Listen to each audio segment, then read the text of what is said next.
That was a weird blip. But we're good. No problem. So, hi guys. Good morning. Happy Sunday. I'll put my cactus right in the middle there to set a good tone. Everybody's ready for cactus.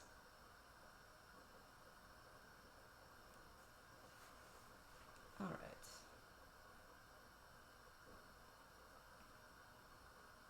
So I think we are good to go on this. I'm really figuring out that setting up. Oh, thank you for. I appreciate that, cactus. Getting set up in my kitchen is, I guess, unsurprisingly, a humongous pain in the butt. But I think I'm getting okay at it. So, do what you can. But okay. So, the theme of today is tacos. But the glorious thing about tacos is you can really put anything in a taco. And so I'm going to put all sorts of weird stuff in a taco. And I've spent the whole week hemming and hawing about exactly what to put in a taco. And since I was hemming and hawing loudly, a friend of mine's dad gave me a extra cactus pad that he had. So thanks, Dino. You're cool. And so I'm going to cook the cactus pad up. And cactuses are totally a traditional Mexican food. So I'm going to cook that guy. And then I've got just an absolute bounty of peppers and tomatoes and, late summer harvest from my CSA. And then over in the drainer, I've got cilantro and kale. So I'm just going to make a whole bunch of different stuff. Actually, is this boiling? Aha! Turn that off. I am doing the quick boil method with some beans. So I have some red stripy dried beans that I just got going. So I'm going to cover those real quick.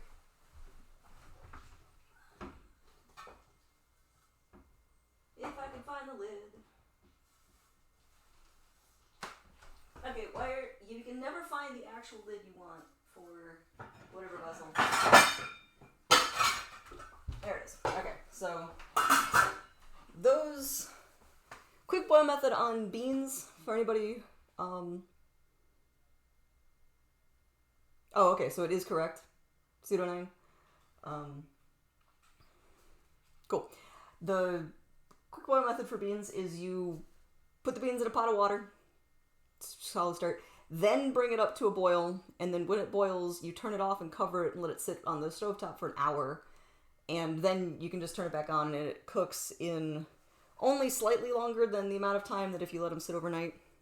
So, got that going. So, those will be ready to do the rest of it in an hour. So, I made a list.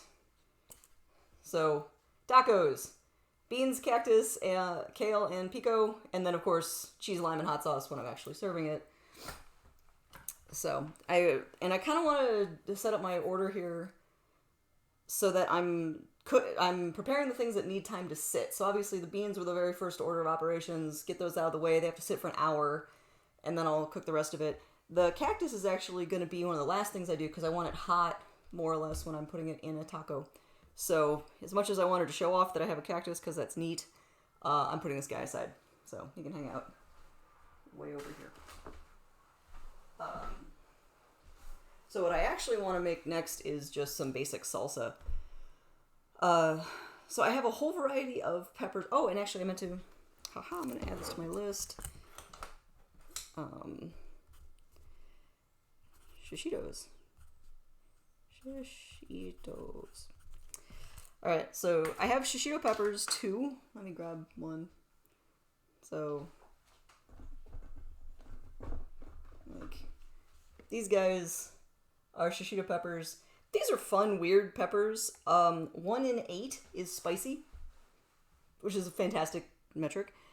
And you can just eat the whole thing. So you basically just lop the stem off, and then you can just eat the whole rest of it and cook it up really easily. So I'm planning on taking a couple of these right at the end and just pan sauteing them and just having the kind of big pepper pieces as something that I can eat. So that means that right now what I actually want to make is, ye olde tomato cilantro, onion, and pepper salsa, also known as pico de gallo, because it is yummy. And I have some tomatoes.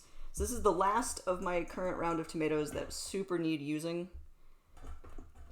I've been having a great time with tomatoes. I've been putting them in all sorts of stuff, so that's been fun. But I've got these three lovelies, so these are going to be the base. And these also define how much of everything else I'm going to put in, because this is my limited quantity, so I don't need to make, 7 pounds of salsa. I need to make the amount of salsa that these make. So that part's pretty easy. So Shard and Mom, are you guys going to be making tacos this morning? And if so, what are you going to put in yours? Because I know you like cooking along, so I figured it's worth asking.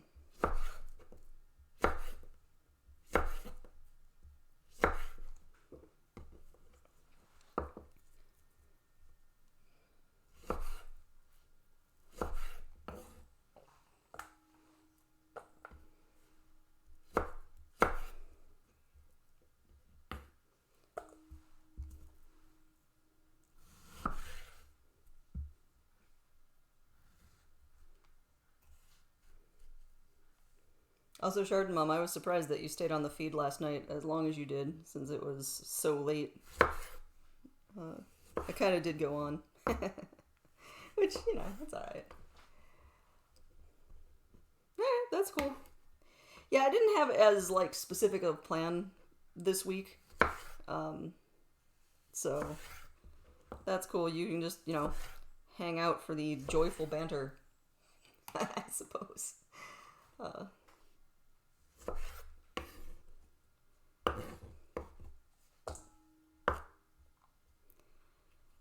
Yeah, I'm definitely, this new schedule where I'm finally doing the Saturday taxidermy is taxing. So, oh, good for you just getting up. I had to get up early-ish and set this up. Woe is me. But, oh man, yeah, streaming at night and then streaming the next morning is a little tough, so may have to be discussing schedules. But that's okay. These things are all changeable.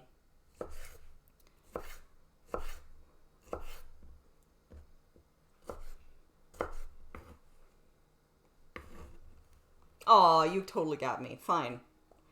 I would have given you credit for having actually slept in. You're allowed to actually sleep in. You crazy morning person, you.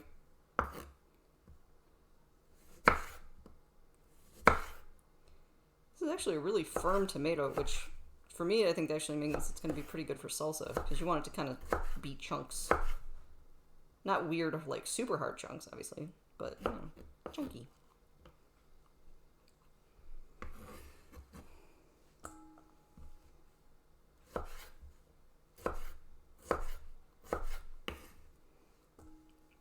So I'm planning on making my own tortillas today, but we do have pre-made tortillas. So if I get through this and I'm all tired, then screw it. I'm not.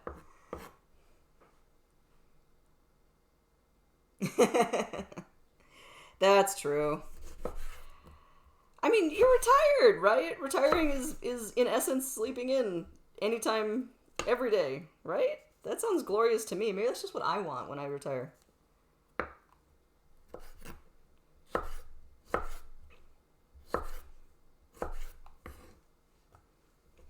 Someone can dream.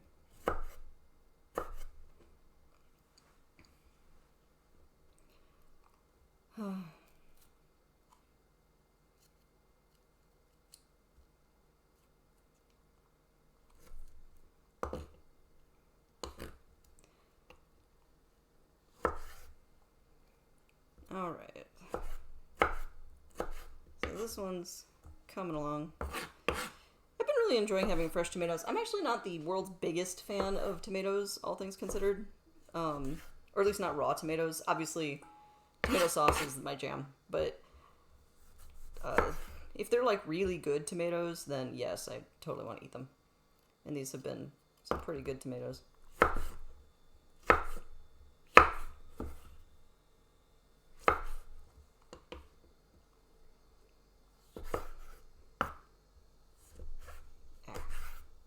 Man, I sharpened this knife, but I think I have to hit it again. I do cook a lot, so it is actually not unreasonable that my knives would need to be resharpened. Just, inconvenience. Be nice if it didn't.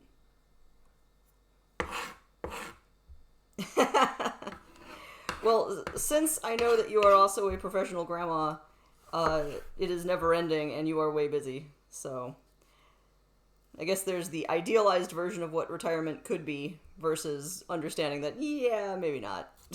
Maybe, in fact, everybody's super busy.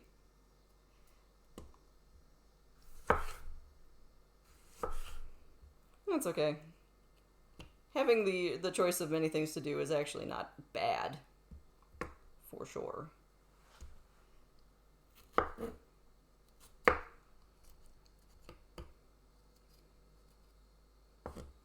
Yeah.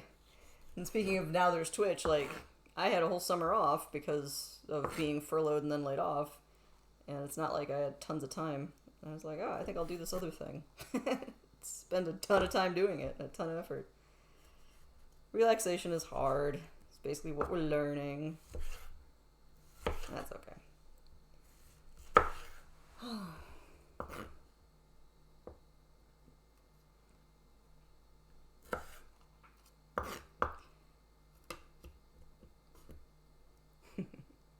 So in tech-related updates, I've been playing with the focus capabilities of this camera, so it's no longer on autofocus, and so that's why, this is pretty good.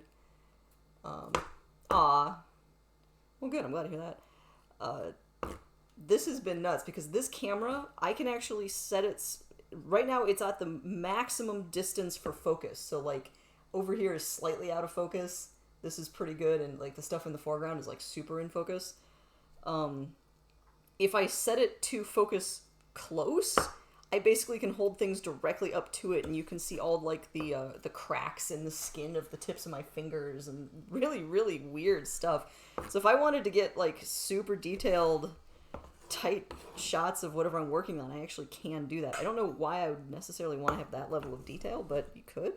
So if I'm working... Next time I'm working on some, like, obnoxiously small model, I might set this camera to obnoxiously close.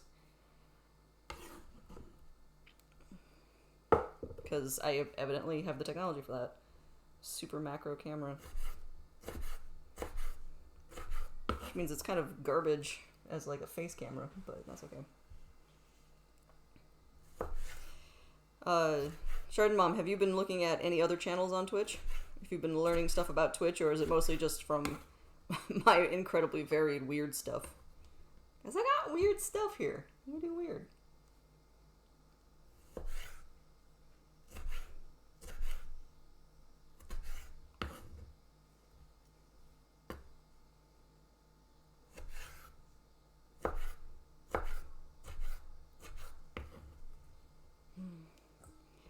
And actually, I might take a break after chopping up this tomato to post on social media, because I am asleep enough that I forgot to do that.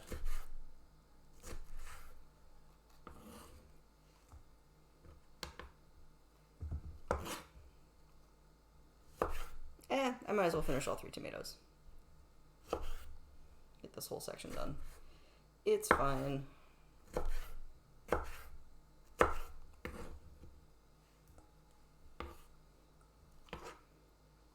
This one's going a little soft. This one's my farthest along tomato. I think it's still a tomato, but we're hitting on the edge of almost not a tomato.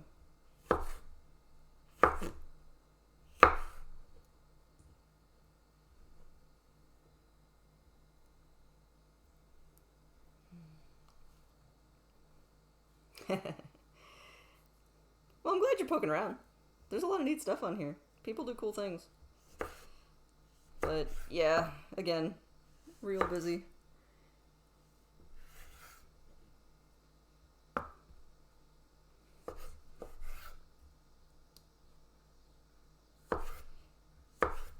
I've been really happy with the stuff I've been able to get done, just because I am really busy still these days, but I'm really busy inside my house.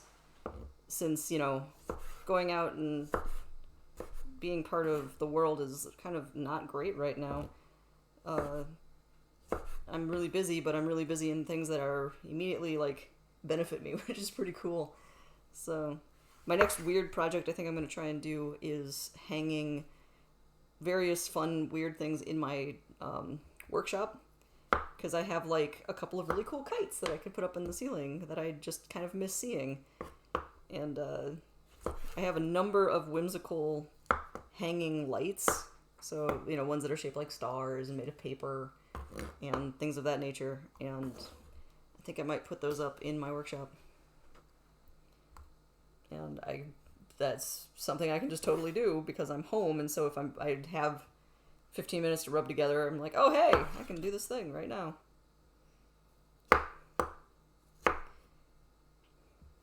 The lack of a commute is actually pretty awesome. Been enjoying that.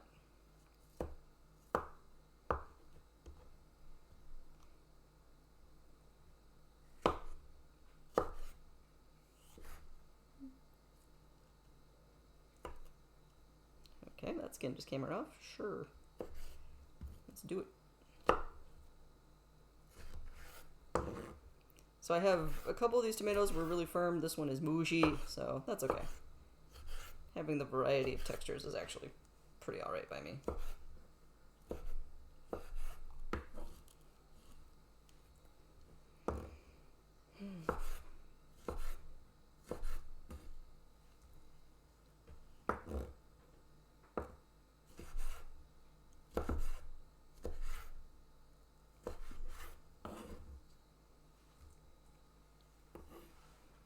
Alright.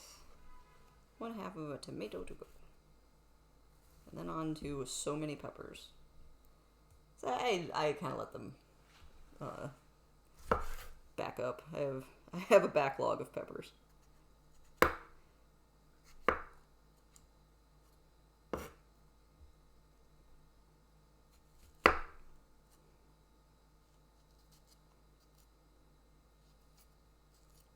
Backlog of Peppers is my Zydeco album name.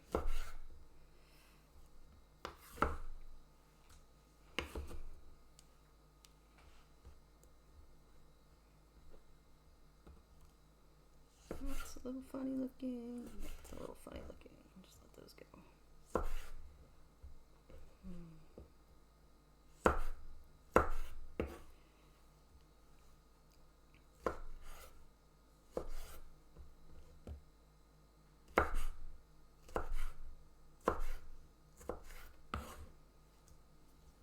Alright, almost there on this.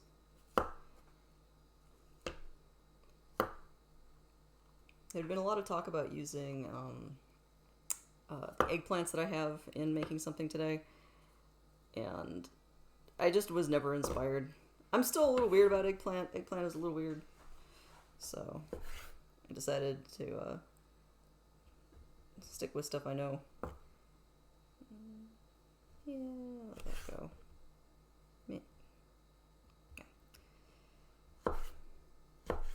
And by stuff I know, I apparently mean cactus.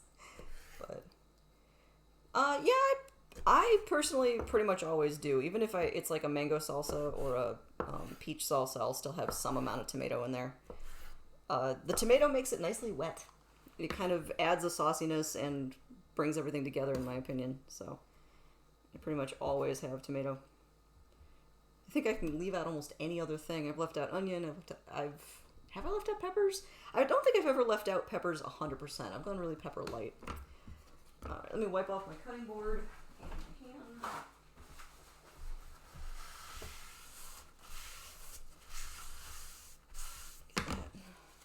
And that's also compostable.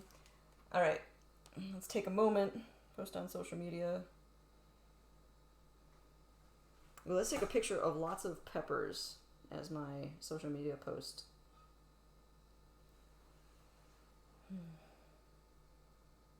Okay, so get on the old Facebook first. People love that.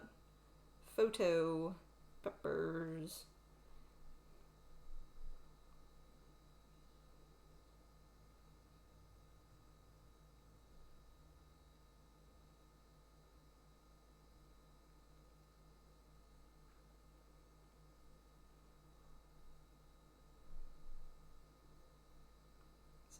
Do do do do.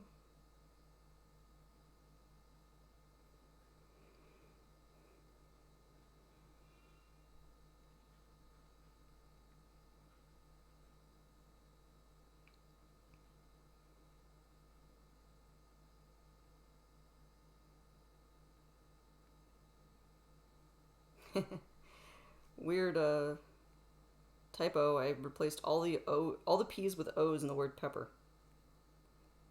Alright, so there, I've posted on the Facebooks, and now I will post on the Twitters. Boop.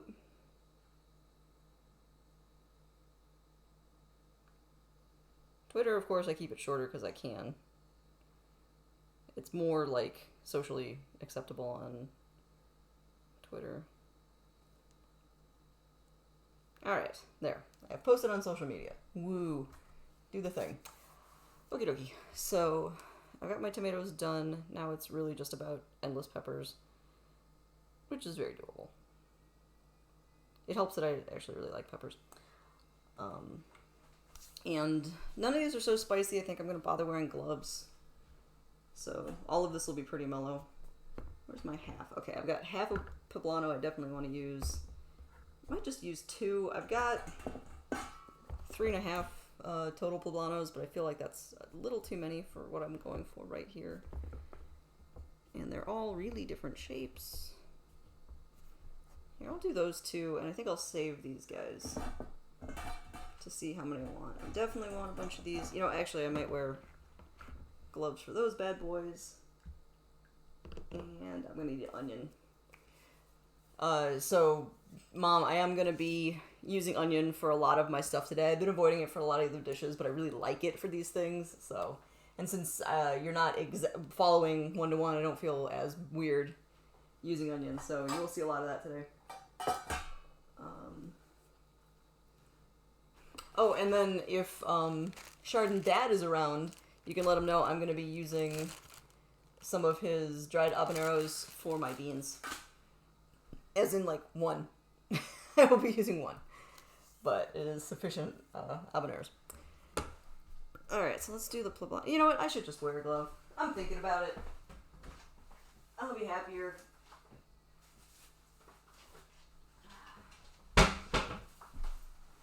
Even if it's not a ton, I don't need to rub my eye and be sad. So, I have these vinyl gloves that I got from, like, Walgreens or something that... Good, I'm glad to hear it. They are so too big for me, and they're interesting because they're vinyls, they're not stretchy, so they're hypoallergenic, which is nice. So if I'm making salsa that somebody who has a latex allergy eats, I'm not going to be harming them, which I like. But they're not as fancy as, like, good nitrile allergen-free gloves. But, you know, for cutting peppers up, they're great. They do the thing I need.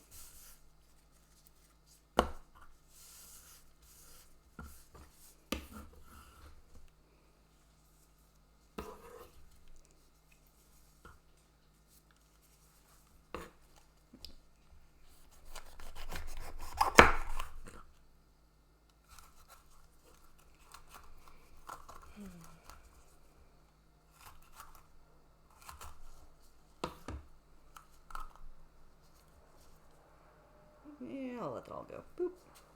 Done. Done. Alright.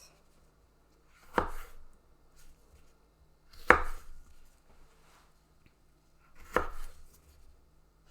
really like having a variety of peppers to work with, which is another great thing about my particular CSA, because they're all actually different. It's like having different varieties of apples. Like, it's all definitely a pepper, that's not ambiguous, but they're also, you know, completely different textures and moisture levels, and of course spicy, and flavor. Like, man, nothing tastes like a jalapeno. They're very singular in that. And, like, poblanos taste green, which I like. Whew. Oh, that's a pepper on the floor somewhere. That's okay.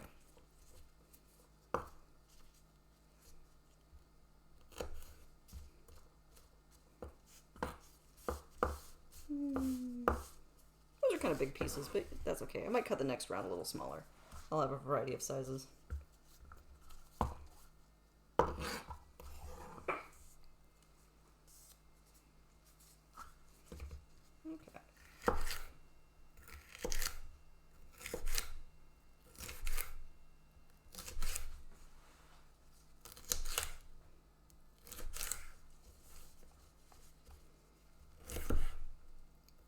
These I'm going to dice up a little finer than that first round, because they'll integrate a little bit better. I like salsa to be somewhat chunky if I'm having the fresh pico style salsa, but not so much that it's like, this was a bite of onion, this was a bite of pepper. You know, you gotta find that middle ground, which I super like when I hit it. But luckily, if I don't, it's actually still delicious salsa, so not a lot of lose in that scenario.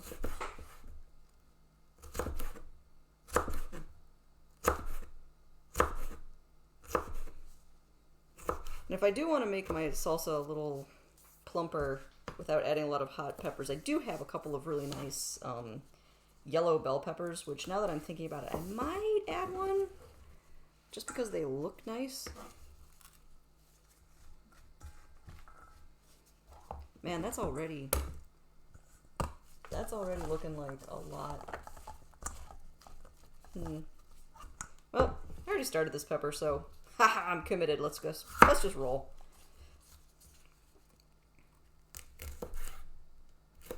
But that does make me think that maybe I'll chuck a bell pepper in there too.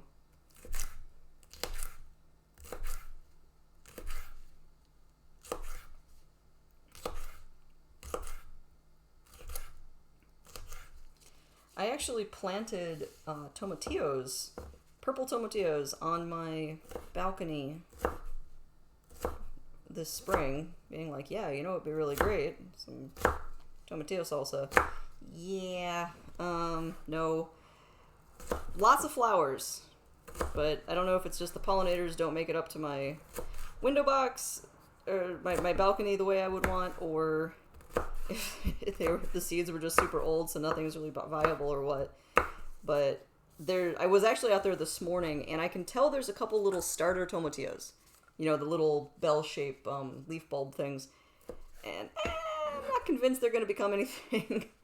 But sure, maybe in October, I will have a harvest of fresh, homegrown tomatillos. The only thing that's succeeded out there at all, out of all the things I planted this spring, has been mustard greens, which I didn't even know I had. So I don't have any seed packets labeled mustard greens. Not 100% sure how I got those. But they're vibrant and beautiful. And I did confirm with a horticulturist that that's what I was looking at. I let one of them bloom, so I specifically had the flowers to be able to ID. Gotta go full Linnaeus. And he confirmed it's mustard greens. So at some point, I need to cook those guys up. But that's it. I tried peas, I tried tomatillos, I tried lettuce. Oh, you know, I have like one little tiny chard plant that did actually manage to go through. And I thought I had something that the seed packet was labeled Chinese cabbage, which now I wonder if it was actually mustard greens, and that's one of those like common names are dumb sort of setups. But who can say? I had meant to visit a friend and do a starter swap because she had been sprouting stuff this spring and she had like a ton of little squashes, and I would have loved a little squash, and it just didn't work out. Okay, so that's like a ton of those guys. Let's add some of these dudes.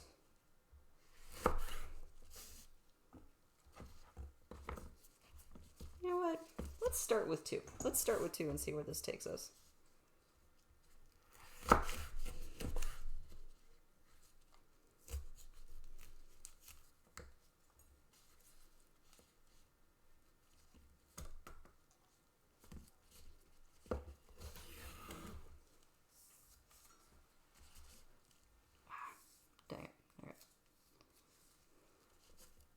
I actually haven't been out on my balcony much in the last couple days because it's either been raining or the end of summer yellow jackets are out patrolling. It's so weird how different critters have, like, aggressive seasons. You know? So, like, you don't screw with a Canada goose in the spring, but at the end of the summer, you can run up to them and yell at them and they'll just walk away from you. Because they don't have babies, so they don't care. And yellow jackets are just not really a big deal for the vast majority of the summer, spring and summer. And then you hit late summer and they get into their super aggressive, we have to get the colony ready for winter mode, and they sting everybody. And it's not fun. So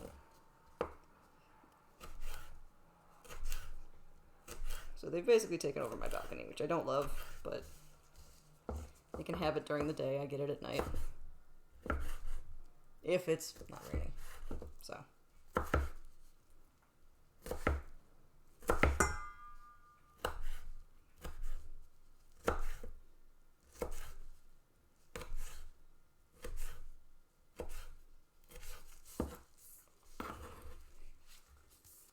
It looks good. Yeah, no, I feel good about this pepper.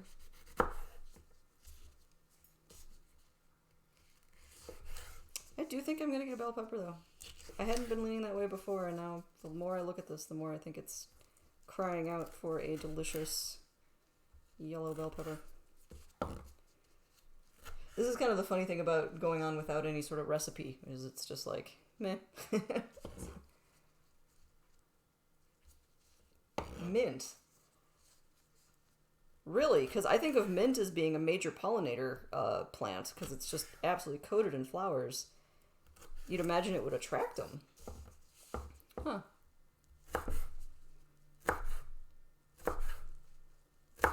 It might keep them away from burrowing. So you might, if you have a lot of mint around, they might not find that a suitable place to build a nest. But I don't see how it would necessarily keep them away from when you're eating.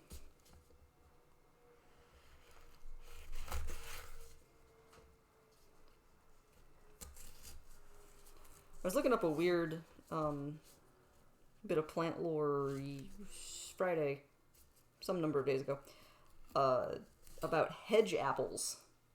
And hedge apples are this really weird evolutionary backwater fruit that's found like only in one little weird area of Texas, but everybody uses them for like fall decorative stuff. And they also have the, common knowledge thing that they're apparently good for keeping bugs away. And I started to look into that, and I got busy reading about the fact that they are an evolutionary ghost. And so this fruit from Texas is this big, hard, rind, seed-filled fruit that seems like that it evolved to pair up with something, but that something doesn't exist anymore. So it has the ghost of some sort of former relationship. And so maybe it was only eaten by mastodons, or maybe it was only eaten by, ancient horses, or something that could chew through the tough outer parts and actually do seed dispersal. And so now they're barely hanging on in this little tiny area of Texas, but now humans are starting to grow them because they're interesting, and they make a cool decorative fall piece. So, I mean, there's a bit of good luck. My Gomphthere seed disperser has gone extinct, but humans think I look pretty, so I'm gonna make it. It's kind of like avocados. I think avocados are another evolutionary ghost, where they were probably, because they've got a huge pit, so how is that seed gonna get dispersed? There's not a lot of big herbivores in the Americas at this point, and haven't been for some time, since pretty much the Pleistocene. Birds aren't going to distribute that pit, and actually avocado is toxic to a lot of parrots, so what would possibly move that big fruit? It's not going to be moved by wind. So probably they were eaten by, like, ground sloths. So some megatherium or something co-evolved with those and then went extinct, and somehow the avocado limped on. Okay, so that's starting to look salsa-ish. And I haven't added onion yet, so I'm going to add onion to this and 1 yellow pepper.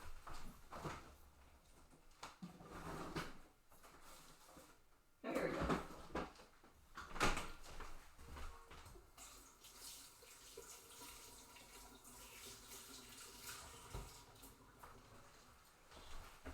Alright, the cutest little yellow pepper. Love this. I do appreciate it when my food is particularly adorable. This is a adorable pepper.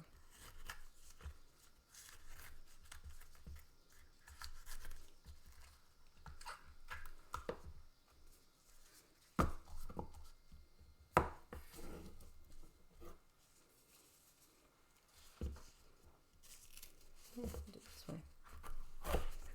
The yellow is going to be nice too because it'll add a little bit of color to the salsa, so as well as being yummy, it looks good.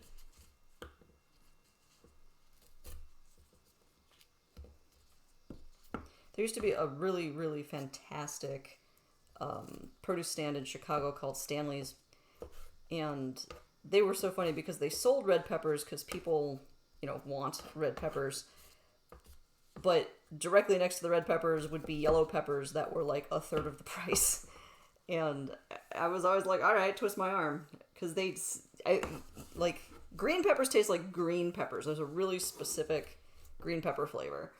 But I think that yellow peppers and red peppers generally taste pretty similar. So I was happy to buy their non-red peppers. Red peppers would usually be expensive until the moment they weren't. Stanley's was famous for having mega sales where they'd have pallets and pallets of produce that was going to go off in about 10 minutes. So you better get on it. And so you'd go buy like a pallet of strawberries and run home and just cook them up or freeze them. And we did that with peppers a couple times where you'd buy a big flat of peppers and then come home and roast everything because it was going to go bad in like 10 minutes and you gotta get on it. You can't hope to work your way through it. And then I suddenly would have a lot of roasted peppers around, which it's pretty okay by me, actually. Oh yeah, these are pretty. This is a good idea.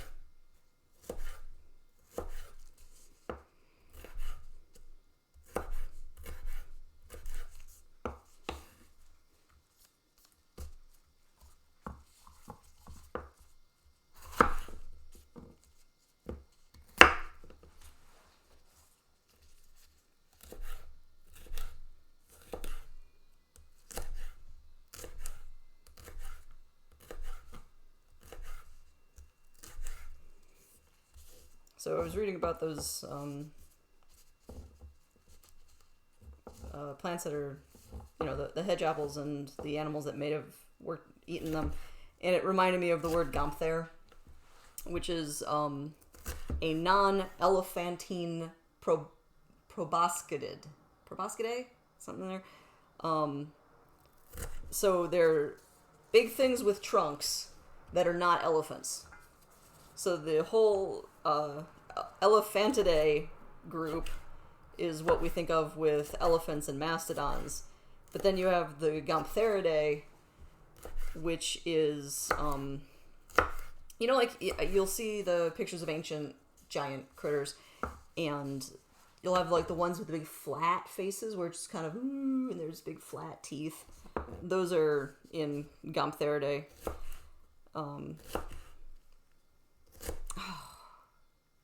There's one of them whose name translates to just like big animal, which cracks me up, and I'm suddenly forgetting what the nomenclature was for that. Pleistocene mammals are cool.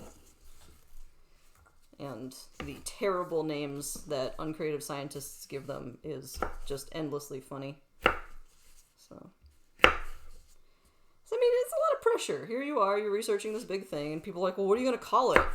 Like, dude, I am so busy doing the science. Leave me alone. I'm not feeling creative. And they're like, no, we've got to get this article out today. You better name it. And they're like, what's the translation of really big animal? All right, we're doing it. Like, poor guys. It's a lot of pressure.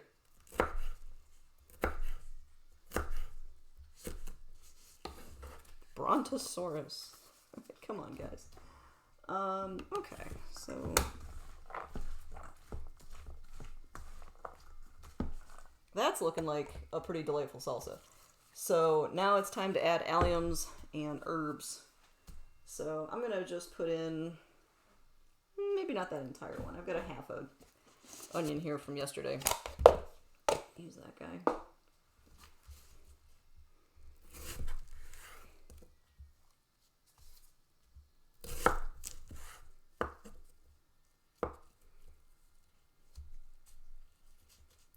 Hey Pseudonine, can you help with this?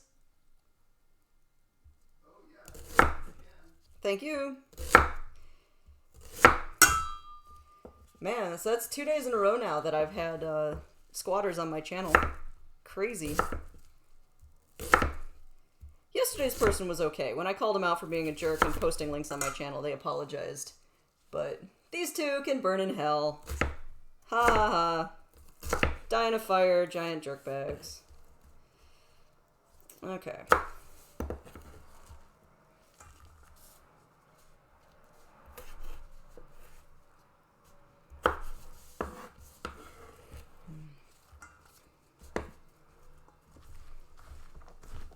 Alright. So, got that going.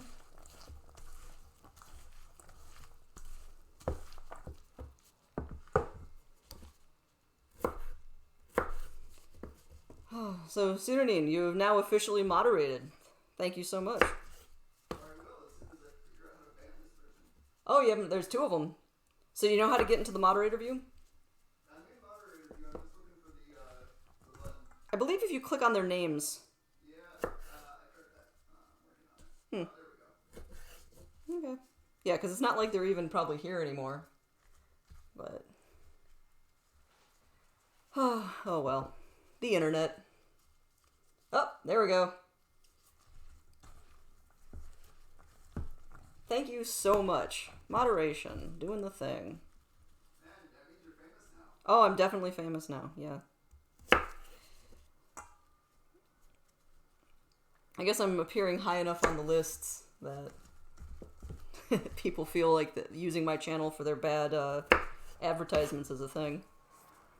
Yay me.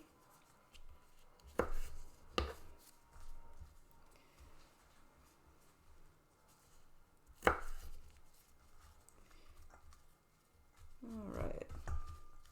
Well, the good news is they didn't ruin my salsa. They may be jerks, but it's all good. Alright. So, that, and then this garlic was a little weird. It's kind of turning green on me, which I think I can still use slightly green garlic. We'll see.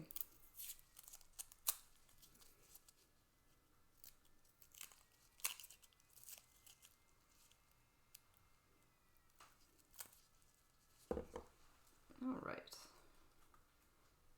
It looks overall like a pretty good. So deep. It doesn't go very deep. I'll just get this green off and then not worry about it. I'm sure it's fine. But let's get that out. And then I've got cilantro and that I'll let sit for a while, and then I'll add salt after it's had a chance to just kind of mingle.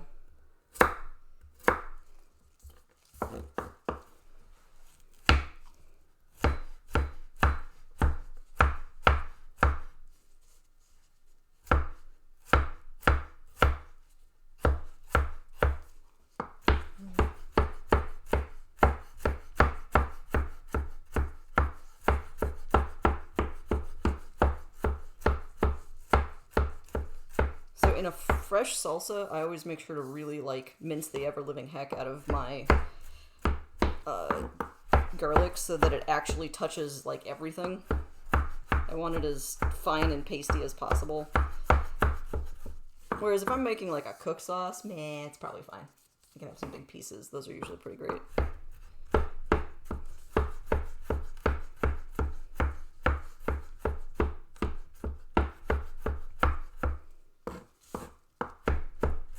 it looks like about 15 minutes until I have to start actually cooking my beans. They'll have had their soak time, which should be pretty sufficient to actually making them delicious, but you know, don't want to rush it.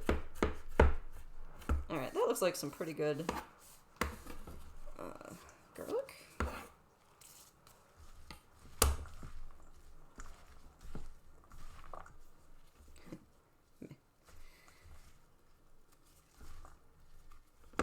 Alright, so that is looking like some actually pretty delightful salsa.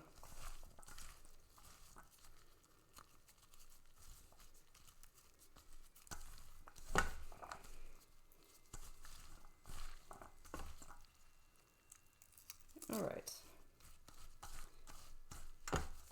And so this is like way more than I could possibly use in lunch for tacos, but it only gets better over time, so, and I have a lot of chips in my life, so I'm feeling good about that. So this I'm going to set aside and cover. Oh, no, ooh, I almost forgot cilantro. I would have cried. That would have been horrible.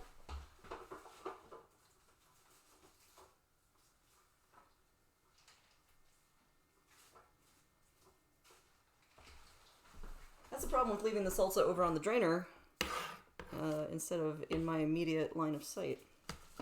Alright, is there anything weird in here? You're a little weird.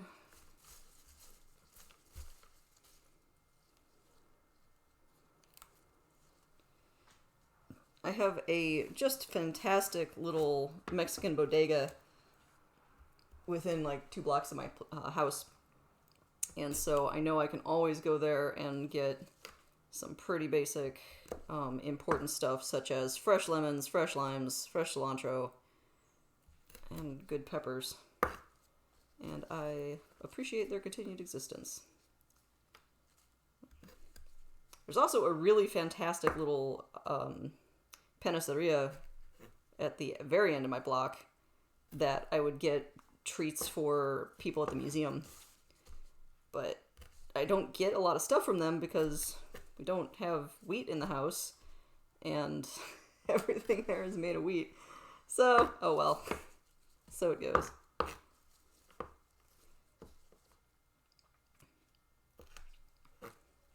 There's still a good place to stop and get treats for friends.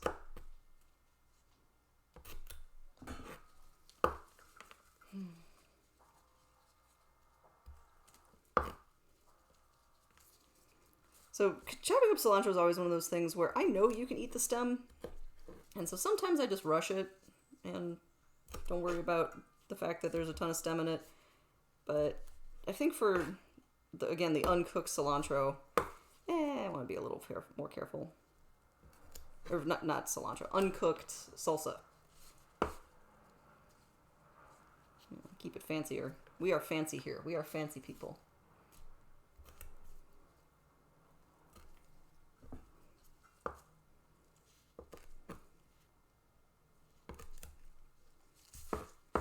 That's not a bad amount. Let me do a little more here. It's coming together.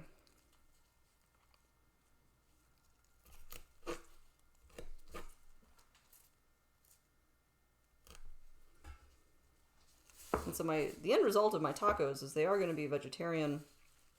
I am not personally vegetarian, but I try to eat meat only occasionally, and if it's something I actually want. So I don't just like assume I'm going to put it in something if I don't need it. And man, because you can put any dang thing in a taco, you really don't need meat, especially if you're doing delicious, delicious beans.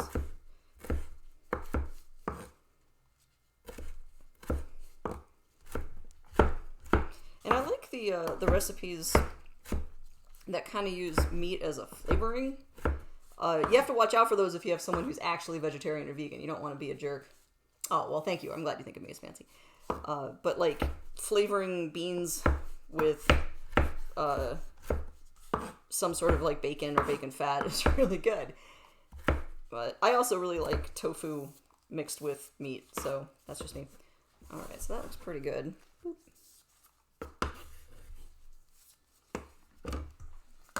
This mixed.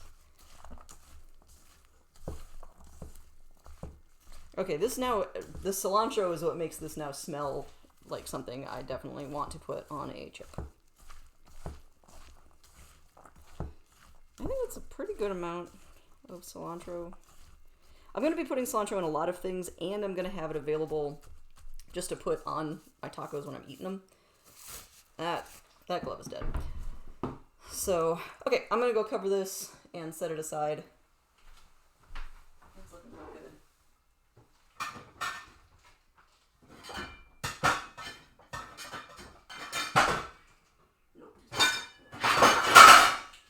Crash bang. I have these absolutely fantastic covers. Look at this weird wobbly thing. I got these from my sister-in-law. It's a reusable cover, so it just flops on, and you can just push out the extra air, and it kind of suctions on.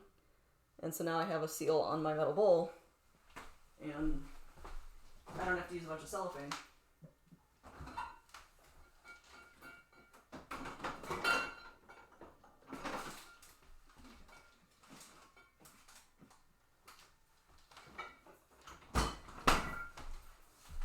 Okay, so this will get used for other things. Okay, so looking at my list, I got the pico, feeling good.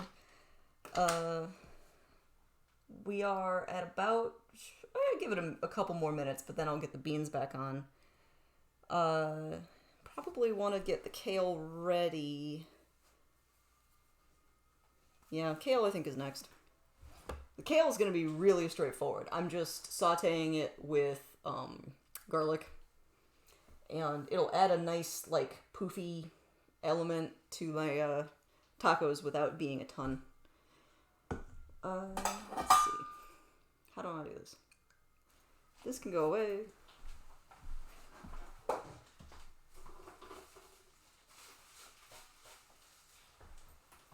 And this is another one where I'm actually going to cook up, like, way more kale than I actually really need.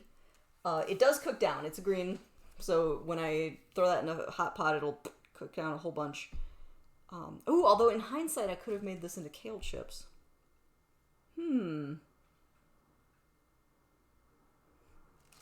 Pseudonym, I need a opinion. Save the curly kale for kale chips, or go ahead and throw it in a taco, because we also have chard. You got plenty of other stuff to put in tacos, right? Yeah. Oh, can you answer in the chat? Okay, fine. Silly butt. Well, I want to have some sort of green, but I could do chard really easily. And then save the kale for chips. Okay, yeah, no, let's do this. I'll put these guys back. I can't believe I only just thought of that. But because I have roughly infinite produce, I have some really nice chard that just came in.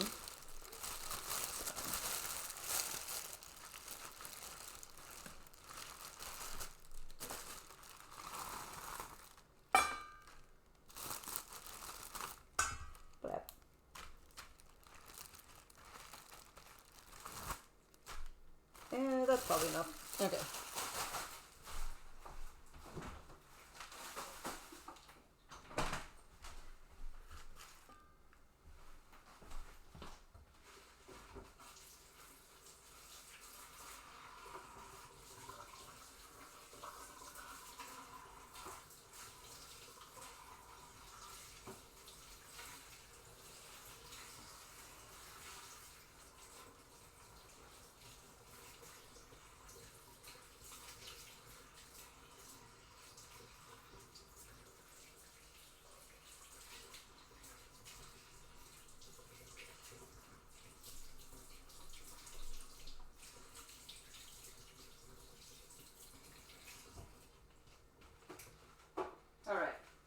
Sorry, I tried to wash everything ahead of time, but since I'm trading out vegetables, I got a lovely pile of leaves. Let's see. I'm gonna transfer these guys. My shishitos can just hang out in a little bowl.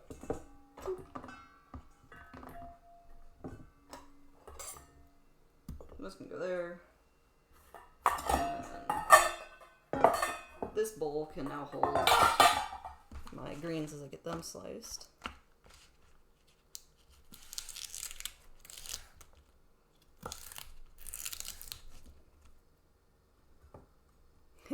My scrap bowl is woefully insufficient for what I have been working on. So Sheridan Mom, making the kale chips is pretty simple. We'll see how much time I have. It's pretty straightforward. You basically just slice up the greens like you would do, you know, take out the middle stems out and whatever like that. Toss them in a smidge of oil and then bake them. So the baking part, of course, is not very cinematic. I wouldn't have that streaming because you just look at the outside of my oven. But they're pretty alright. Kale chips are one of those weird things that when they were a fad, I was like, oh, it's a fad, I don't care. But then it sort of persisted, and I had friends who talked about them, and I was like, alright, it seems to have some sort of staying power. And I made them and was like, oh, no, these are actually pretty okay, because it's just a different conveyance for salt and oil. Can't really go wrong.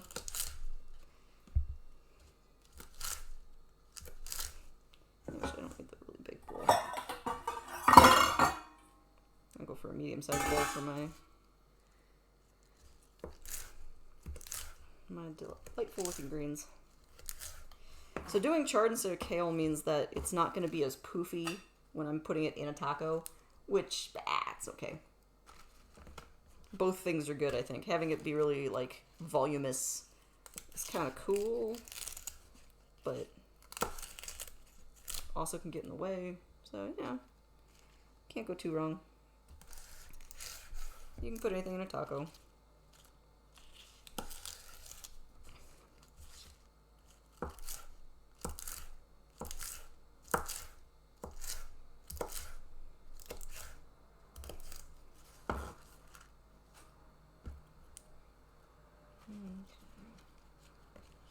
Yeah, you really cannot have too much salt and oil unless you've had too much salt and oil. But in terms of like a flavoring, that's what food is flavored with, is salt and oil or sugar, and sugar's often worse for you. So, and of course, if you're having kale chips, you get some dietary fiber and all the benefits of, you know, iron-filled, vitamin-o-tastic leafy greens that you've only sort of utterly destroyed by baking them until they're dry. Yeah. So yeah, if you want to get the most out of your kale, you eat it raw, but if you're mostly just using the kale, then you can bake it into a chip. Yeah, I'm not impressed with that piece. This piece is okay.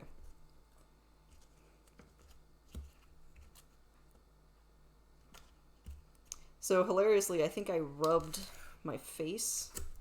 I don't think with my gloved hand. I'm pretty good about not doing that, but maybe with my offhand. So there's a little feeling of spicy right next to my nose.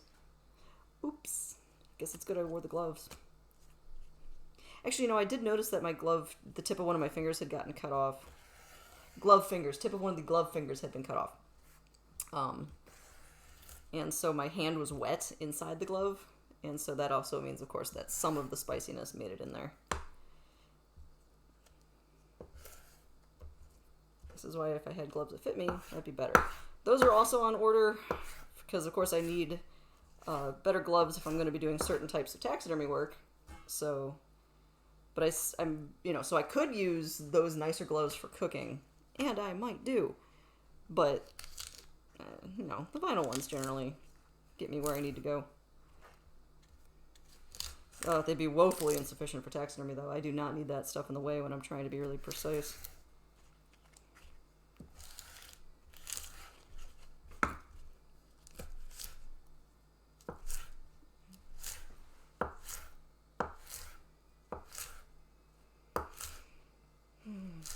Okay. Yeah, and I'm not making a ton of this. The greens will get used at some point. It is always funny, though, to see how much they cook down, because you're like, man, it's just a mountain of green stuff, and then you apply heat and it just fizzles. Spinach, of course, being really famous for that. You wilt spinach and it just disappears, so you buy like a giant pillow of the stuff and it just goes away. Or if you're making like southern style greens, you start off with just like these huge leaves, and when you're done, it's, you know, like 3 servings.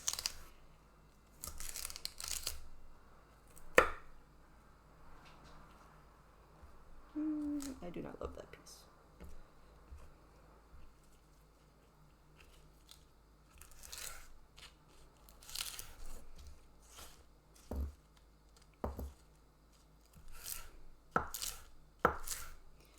These leaves are nice and crispy though. Like, I could crumple them. They actually snap a little bit when I apply pressure to them, which I find really nice. A lot of times I'm really bad about using leaves soon enough. It is a character flaw, and so they end up getting kind of floppy. These are, for the most part, real nice and crisp. You can use the stems, and I sometimes do. Actually, one of my cooking failures this summer was trying to pickle kale stems. That didn't work out. Pro tip, cook them first. But this time I don't think I'm going to bother saving those stems. They'll just get composted. Won't feel too bad. Okay, so that's a nice... Yeah, it's not a huge bowl. It's a nice little bowl of these guys. Those will be good. And then I need more garlic.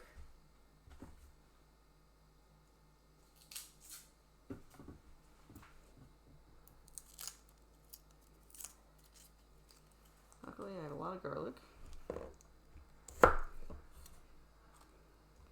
I'm gonna use half of this guy. There's gonna be a lot of garlic in this food. I don't need to overdo this particular thing.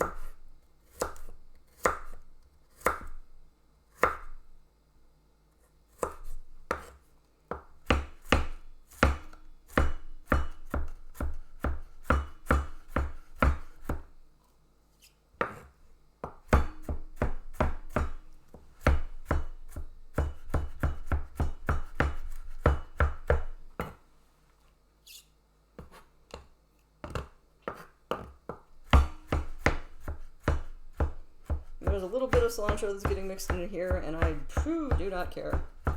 That will not do anything negative to this food. I'm just going to put the garlic directly on this. Both things take so little cooking. You know, if you want to be real fancy, having the garlic in the oil for just a second before you add everything else so it has time to kind of pre-flavor the oil is a strong move. Definitely good. But meh, it's also a way to burn your garlic sometimes, and I don't need to worry about that right now. So I'm going to move that to the side.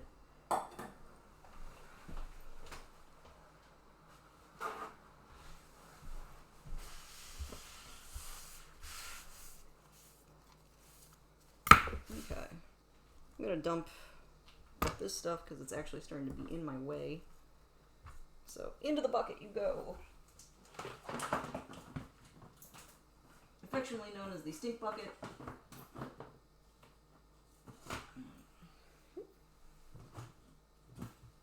Okay. Now wash my hands because I touched the stink bucket.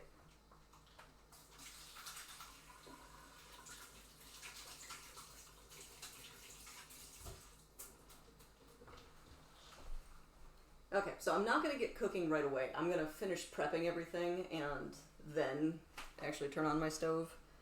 Although it's about time for the beans. And the beans can, well... No, I'm going to dump the beans real quick and get those going.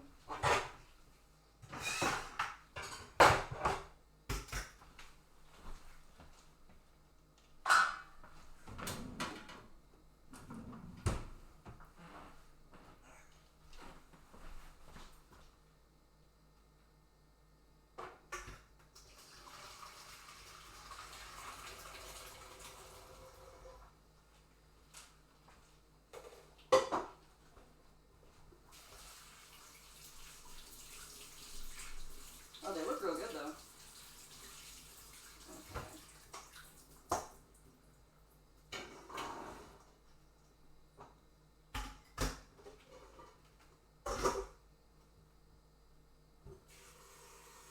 Okay, so I am refilling my beans with cold water, and then I'll get those guys simmering.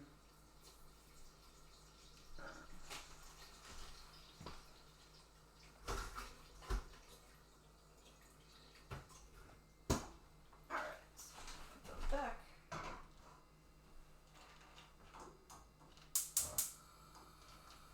Alright, so the beans are back on.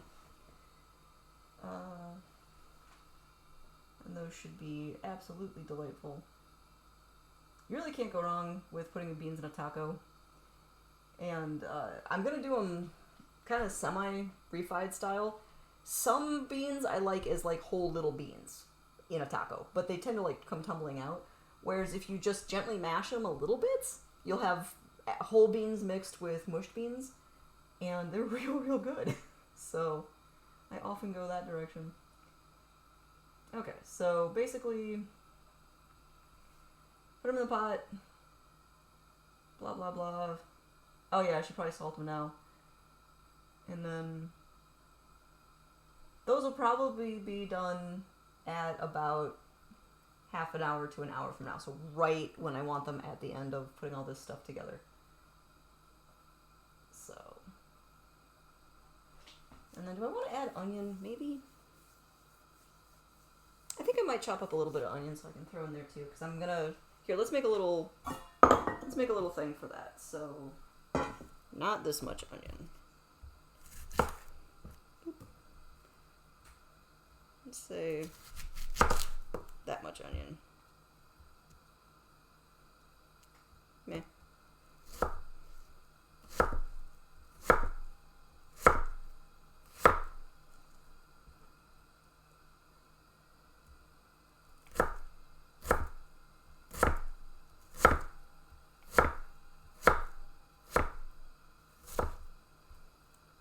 Okay.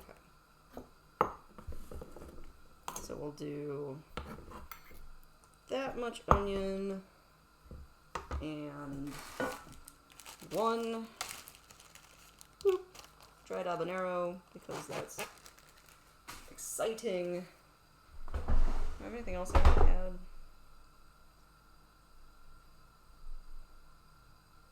That's the stuff that sounds the best to me. I think I might just keep this simple. So, dried habanero and onion and salt. Ooh, you can see my microphone in my setup. Okay, so check this out. That's the microphone, and that's my camera, and that's my laptop. That's funny. Okay, so set those aside to add to my beans once they boil.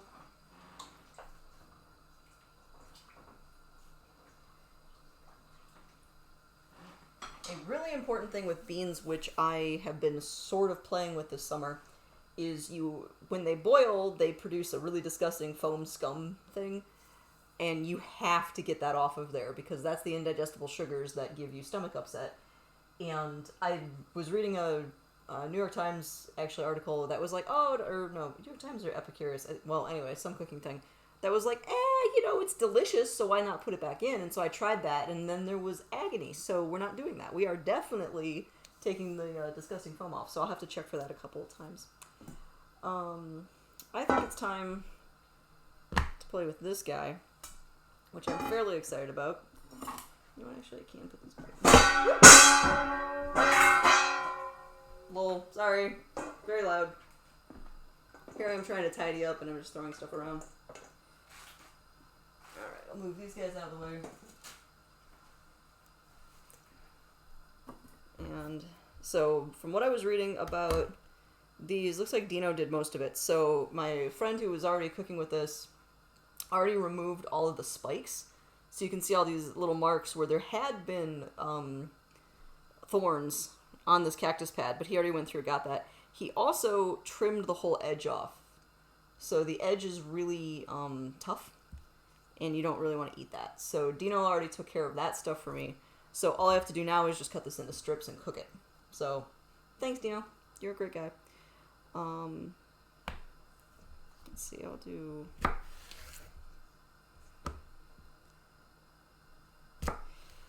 So something I find a little bit off-putting about cooking this is a lot of food, when you first start cooking it, the colors actually become more vibrant. Like, man, you throw some green beans in some boiling water, and they go from looking nice to looking extravagant. You know, the green just bursts, and it's wonderful. Cactuses are the opposite. They start off with this nice, fresh green tone, and then you cook them, and they turn really pale. So, this is the best that these are going to look, unfortunately. But, you know. So we want nice, distinct strips. And I don't know how much you can see the slime, the stickiness between these layers. It kind of sparkles when I move them around. Aloe, or aloe vera, is of course another cactus that we just love that sticky slime, and we rub it all over our bodies. So it's just a thing. No. Dino just bought these at the grocery store. You can just, if you go to the right type of grocery store, they just sell cactus pads in the produce section. Usually in, like, you can get them dethorned, or depending on where you go, sometimes they still have all or some of the thorns on. But no, they're just groceries. You just gotta know where to look.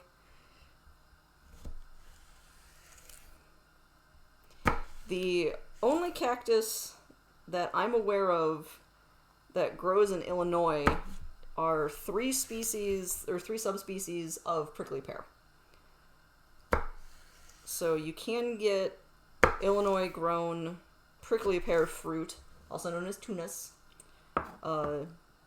That's, totally winter hardy and stuff. It does need a lot of sun, so you're going to find prickly pear in sandy, dry soils in like southern facing areas. So it does need, that sort of environment, but it can survive our wicked cold winters.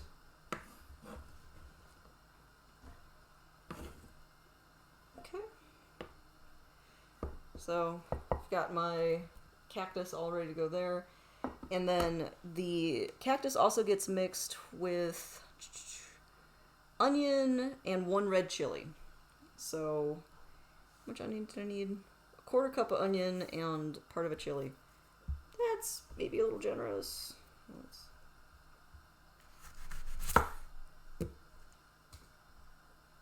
Does it take garlic? I forget. No, this does not take garlic.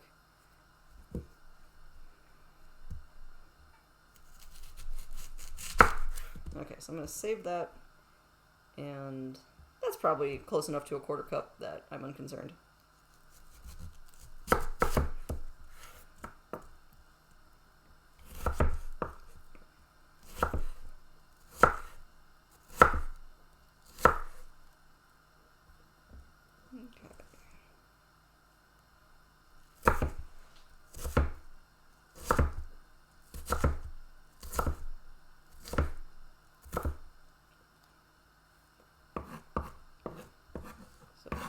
Up, and we'll do 1 chili.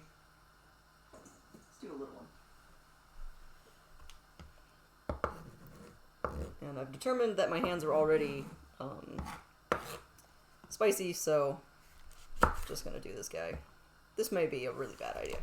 But, life's full of bad ideas.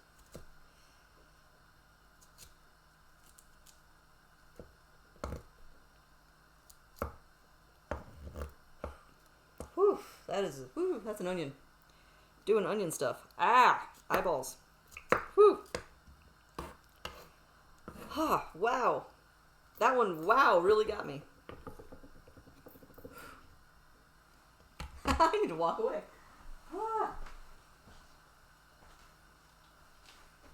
Here, I will use this moment to stir these beans. So it's not because I have tears streaming down my face from onion. Oh no, definitely not. Whew.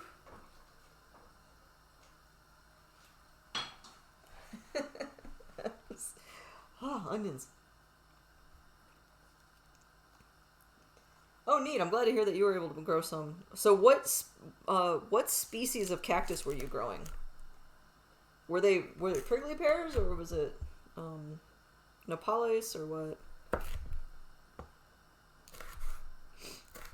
Whew. Yeah, I have actual cheers. Oof. Onion, it's opinionated.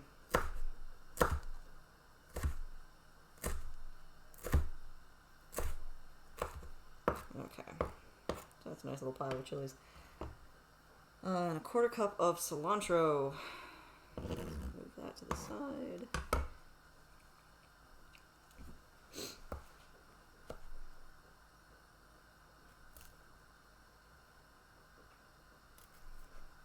Man, I did a bad job getting that leaf off. There we go.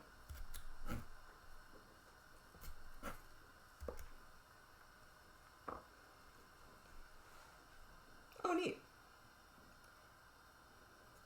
I love the fact that you guys had a produce swap and got a cactus out of it. Yeah, I've seen cactuses growing in Illinois, and people find them wild occasionally and kind of flip out, and then all the botanists of Illinois are like, no, dude, they're normal, they're native, which is pretty fun. No one expects the cactus. I have no idea if there's native cactuses in Ohio.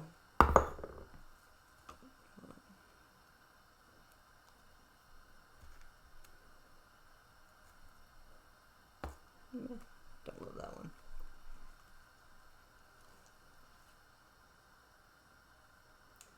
Let's see. Yeah, no, my nose is running now. Ugh, onions. I haven't had a really strong onion in a minute. Because they're different. Sometimes you have an onion that just wipes you out, and your eyes are just burning, and it's crazy. And then other ones, you're like, what am I doing? Am I chopping an onion? Who knows? This was not that.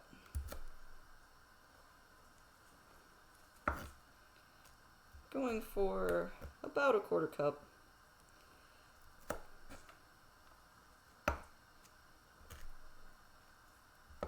You can get this kind of cactus, the Nepalese, like canned or pickled, and I've tried them and I never love them.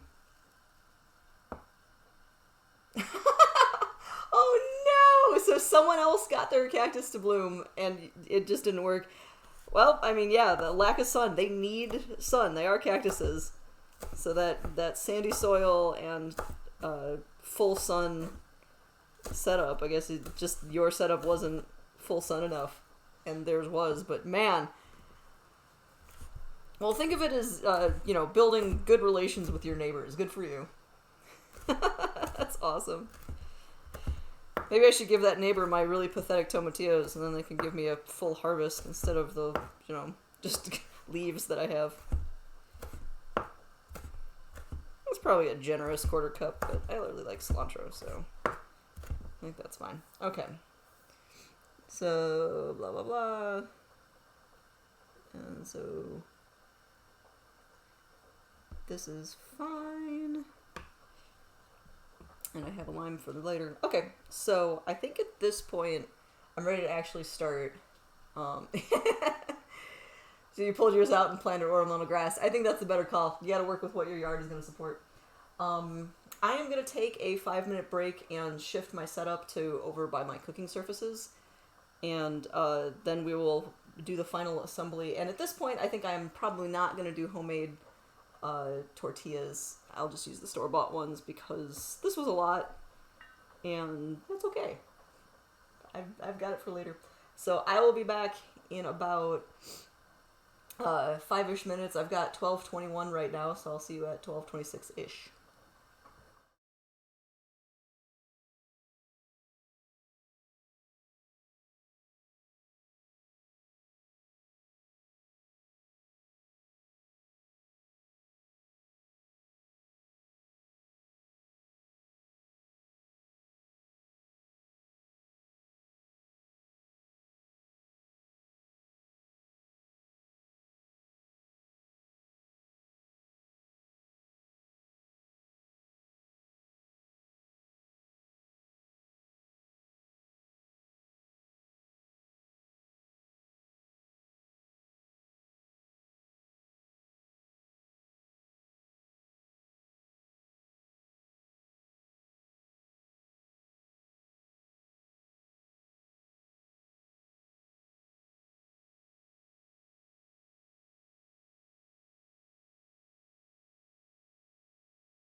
Alright, let's see how my setup is here. Move that teapot.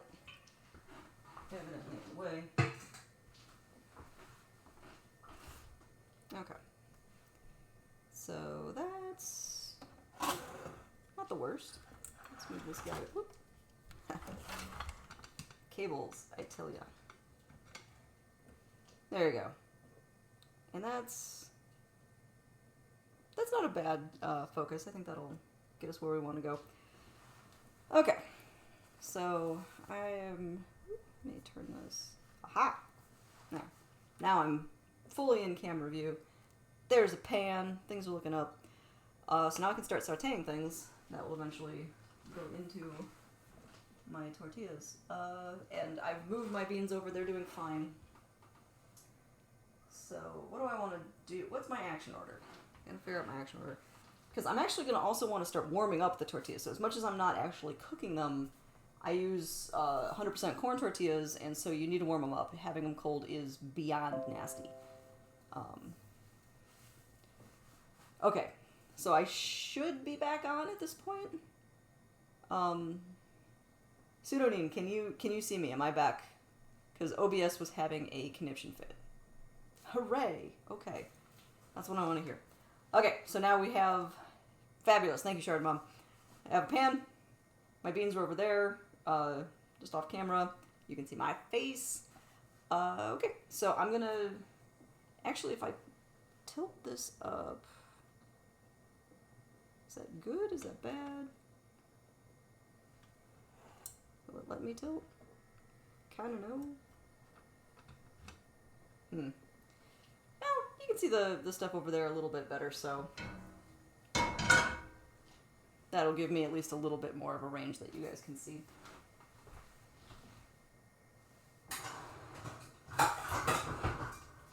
So I have what is known in my house as the tortilla pan. It's terrible. You can see all those black specks. Those really don't come off. It's kind of burned on. It's the least nonstick pan in the history of pans, which is funny because it's next to my cast iron, which is phenomenally nonstick. But it's, like, great for warming up tortillas. So, okie dokie. Everybody's got to find their place in life, so that's what that does.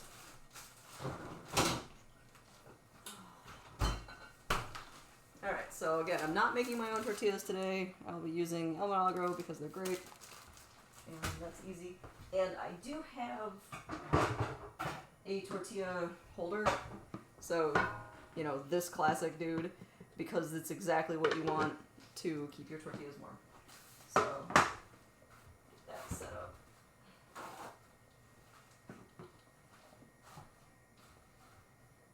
Okay, so here's the trick.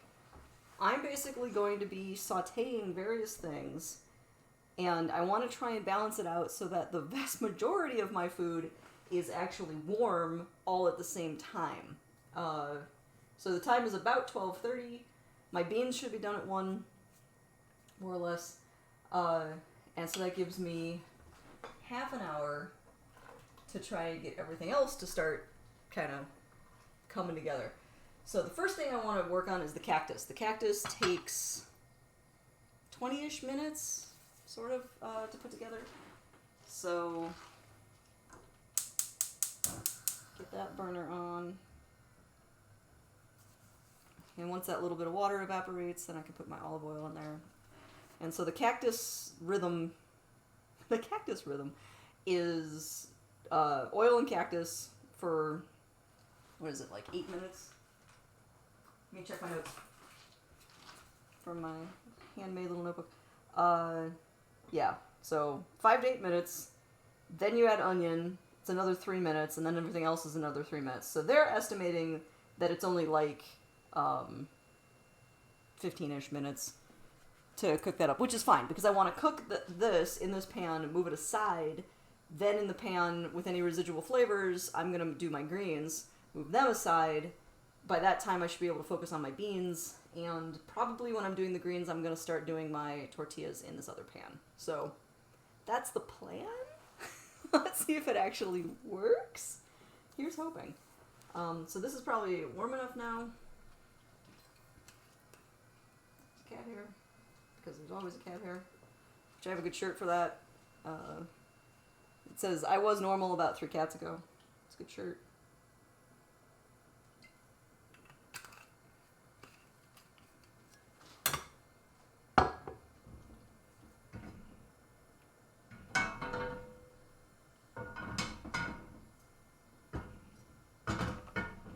So this is my main cast iron skillet. This is not the one I was using when I was doing baking stuff, because this one has lower sides. So of course you can bake stuff in it, but, you know, less.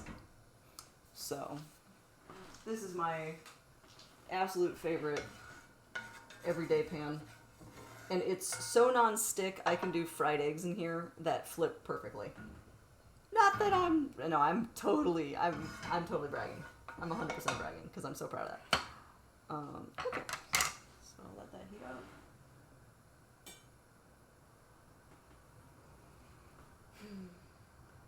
It's probably warm enough. Let's see if we get a little bit. Actually, I should probably move my microphone over.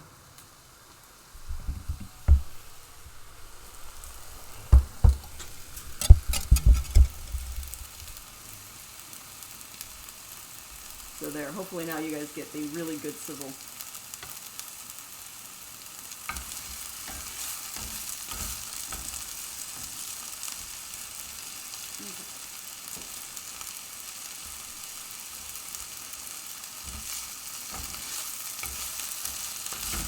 So again, this one is one of those foods where it's going to transfer from being this kind of nice, bright green to a really light, not beautiful green. Some things get prettier when they cook and their color's more vibrant, others not.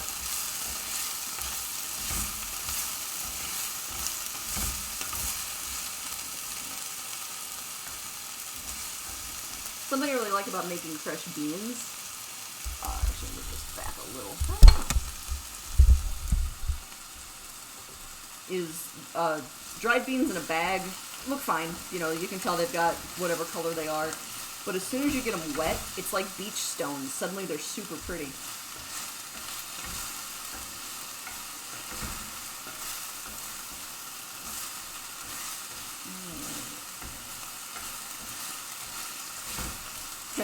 I can see the sliminess sticking between these a little bit as I stir it. I don't know how much that's coming through on the camera.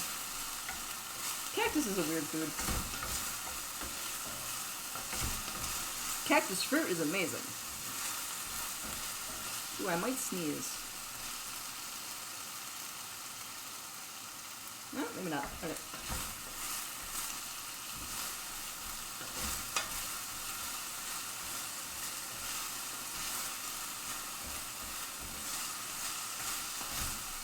These are starting to go. So, you pretty much want this to cook until there starts to be a little bit of browning. So it's not just that it, you know, softens up and loses the bright color, but then it also is starting to look a little sauteed. And then I add the onion.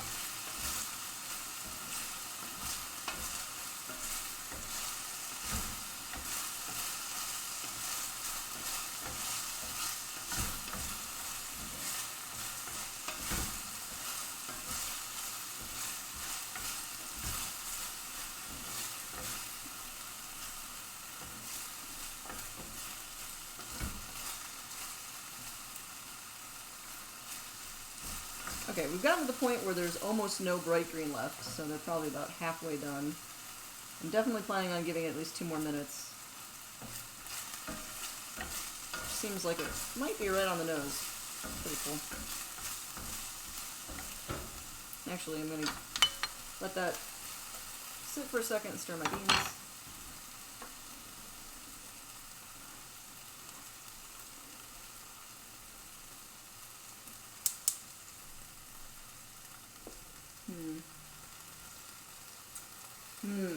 There, that might be a problem. My beans are on a back burner, which I think might not produce enough heat to keep them at the simmer temperature that I really want. I'm going to have to move those. So I'll move this pan off. I can pick it. No.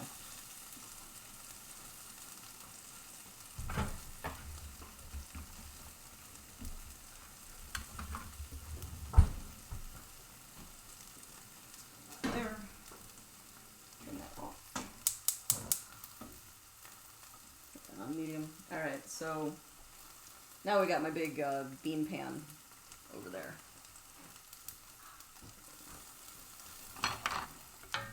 I'm glad I checked that. I thought it sounded a little weird. As in not loud enough. Ooh, these are looking good. Okay. So I'm starting to get some darker edges. I'm just going to give it a minute more. I want these a little farther along before I add my onion.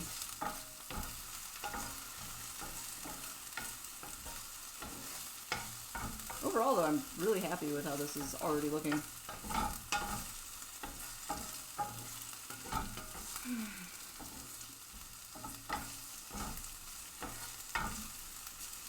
So I like cactus pretty well.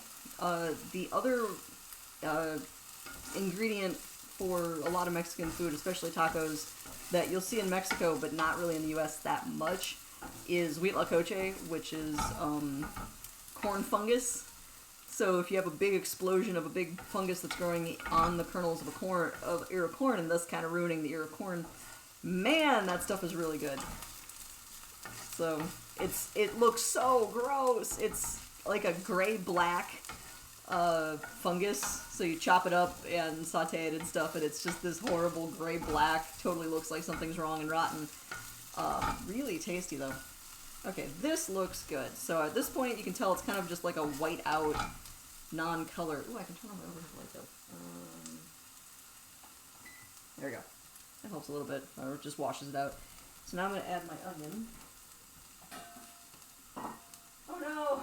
I had a couple pieces that stuck. Put those off to the side.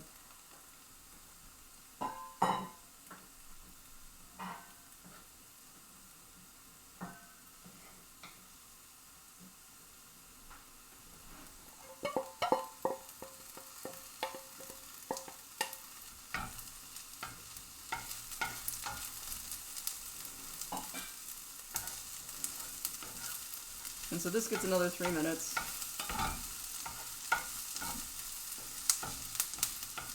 I'm gonna have these 3 undercooked pieces. That is a bummer. Oh well. Here, I can move them into the camera view. So I've got these little guys, which are late to the party, but are perhaps still delicious. We'll find out.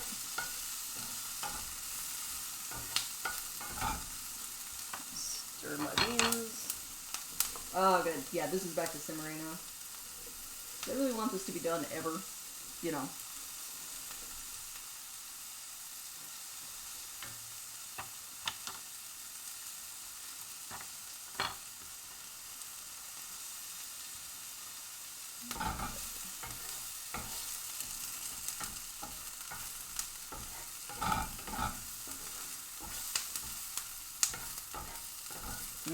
Okay, this has now reached the point where it smells real good. I'm pretty excited about that. This particular recipe I found wants to use soy sauce, so I'm doing it. Like, sure, why not? It seems to use kind of an absurd amount of soy sauce, so I'm gonna, like, edge up to the amount that they recommend instead of going directly for that, because it's kind of an intimidatingly large amount. I should just mix these in, whatever. There might be, like, 2 raw bites. Raw. I'm sure they're fine.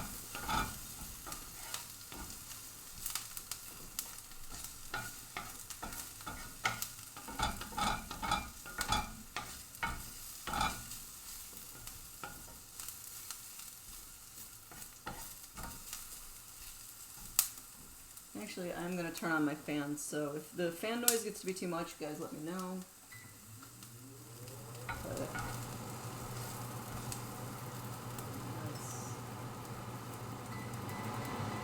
yeah, I've got it on the lowest speed. I love having a hood. It gets me a little more wiggle room if I'm burning things, but even with something like this where I'm not, all of these seems to be going really well, but it makes my whole kitchen hot and humid. And I have no windows, so nice to manage that.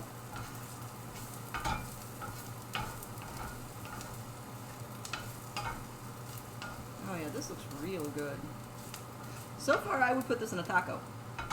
Feeling good about that. We've hit threshold of, would you eat that? Yeah. This looks like food. Nice little cactus chunkos.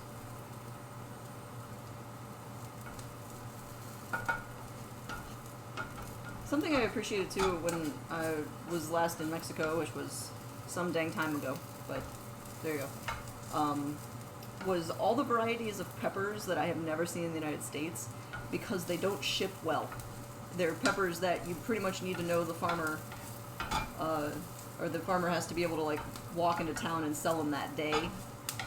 And so it's crazy how the industrial food complex really favors things that can be shipped in large containers. And so if your particular bit of produce doesn't have a decent shelf life or bruises too easily, like pawpaws, in the Midwest you can get pawpaws, and there are people who are kind of obsessed with getting pawpaws when they're in season because they're so easy to bruise, they don't ship well. And so you pretty much can't get them if they need to be shipped at all. There's a few services that'll charge you $1 billion to ship you a pawpaw. So yeah, in the Midwest you can try the rare and elusive pawpaw, and in Mexico you can try like water peppers. Okay, so this looks absolutely phenomenal, and I love the thing about it. So let's get this stuff together.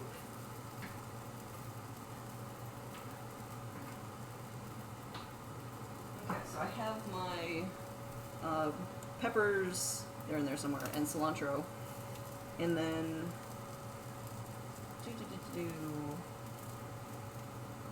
and soy sauce. Let me just grab that real quick. Get it out of the fridge.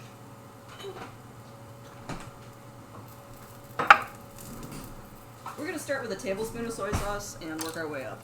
So first of all, these delicious things, turn it down a little.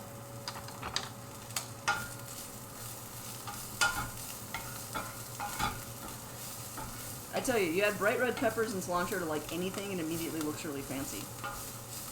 Put that on ice cream and everybody be like, ooh. Alright, so that looks absolutely delicious. And then we're going to start with a tablespoon of soy sauce and see how that actually looks. It's going to be a kind of scant. There, I'll just finish off the bottle. Apparently I was done with that bottle. So, woo! And then farther down.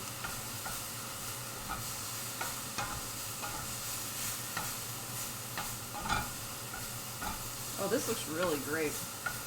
This made a really nice quantity too. Like, this isn't super filling my pan, which is exactly what I want, because I'm doing such a variety of things for my tacos.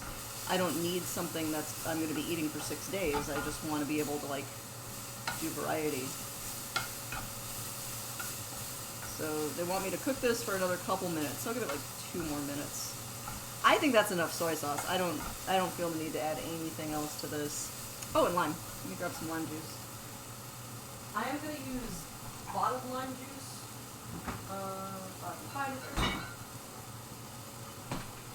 I'm doing bottled lime juice for this step. I want fresh limes for when I'm actually eating. So add my obligatory acid. Sizzle that right back up. Deglaze the pan a little bit. Speaking of which, I've now got the pan off because it's cast iron and it will hold heat for a good minute. Okay, well, the polys look freaking great. I'm way happy with that. New bowl.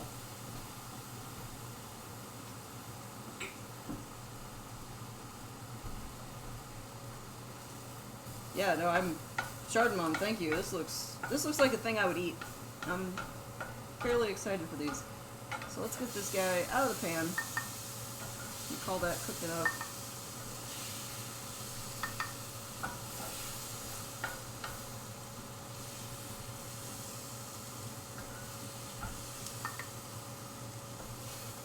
The soy sauce really caramelized, so there's definitely like a thick, sticky looking sauce to go with this, which is pretty cool.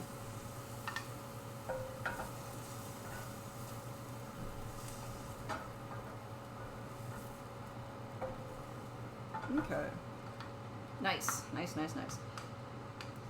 So, that is my cactus for my tacos.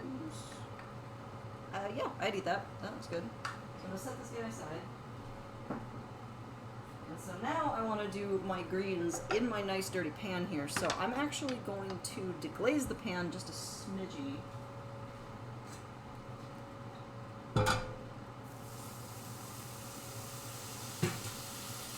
Oh, that looks so good. I think I need more water, actually.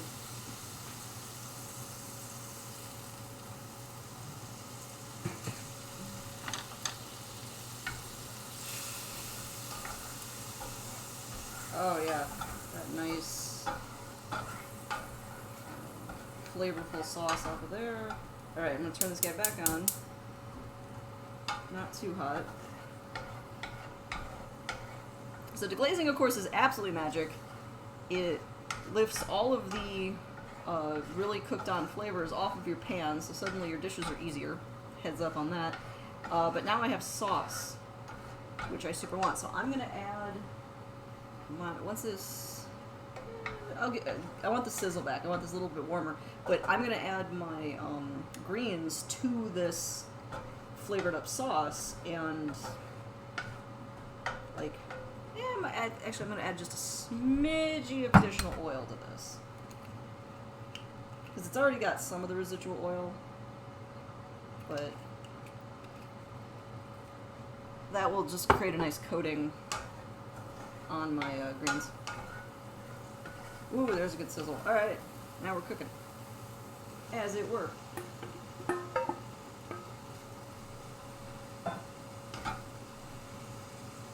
Okay, at this rate, I might not make additional Cheeto peppers. I don't really need them. They might be better to enliven leftovers. So I'm going to skip those guys for today.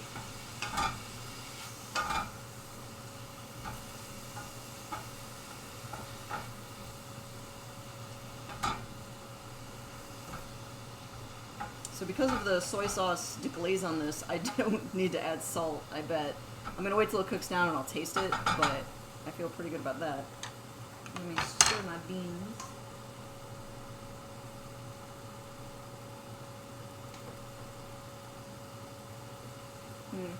My beans still feel pretty hard.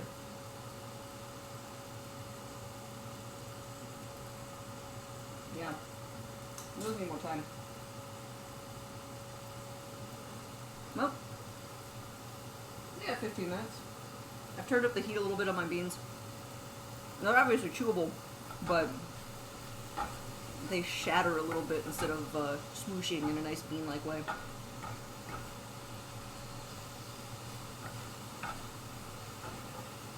Oh yeah, okay. And these greens are cooking down real nicely. This is another one I didn't make a ton. I considered making more than this, but it's like a whole taco bar. So, you don't need to get weird on that.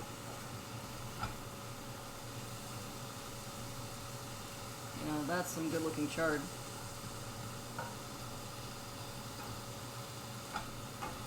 Ooh, and it smells real good. Man, yeah, that deglaze. Woo, these are going to be strong. I was actually thinking of this as being one of the milder elements, because you know how you want, like, a good taco should have lots of different things, where some of them are kind of mild, some are super flavorful, and they should, like, interact in a way that is pleasing. This actually might end up being a side if it's too strong. The beans tend to be kind of mild, so the beans are still going to be somewhat mild, and the fresh salsa I made earlier will still probably be on the milder side, but yeah, that's about done, man. Okay, what do I want to do? I'm actually going to add just a... I don't know, there's already lime in this. Yeah, I don't even... I should just eat some of this. Oh, that's amazing. Yeah, I would just eat that in a bowl. Alright.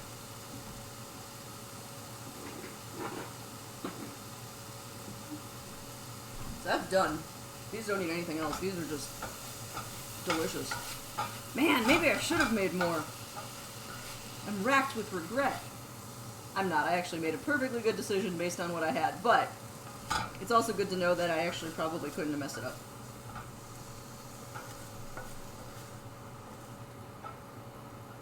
It is cool when you can, when 2020 vision, 2020 hindsight is like, that actually everything would have been fine. Good on me.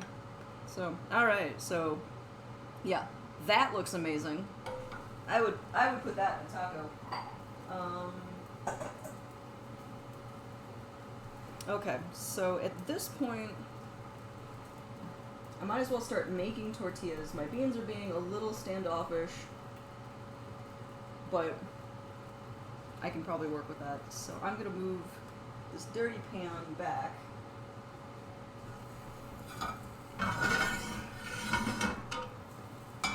I didn't expect things to come together quite that fast, but I mean okay. So I can start making tortillas in here while hoping that my beans decide to play nice.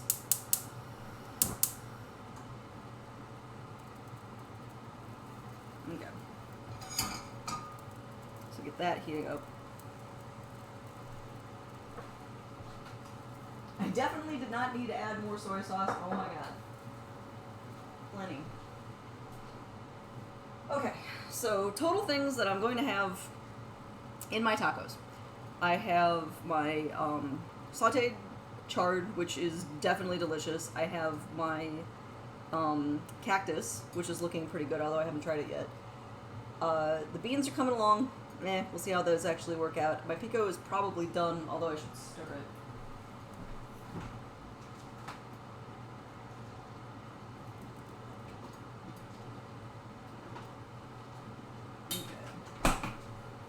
Does my salsa look?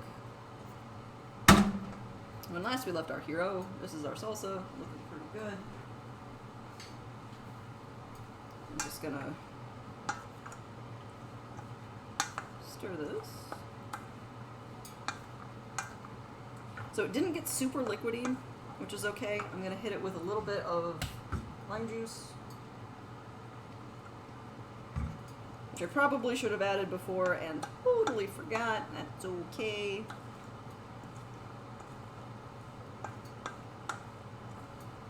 Okay. And the only way to test salsa is with chip, because I mean, obviously, that's why chips exist. There could be no other way that they would ever exist. So, me and this chip are gonna figure out if this is good. This will also tell me if I need to add anything else.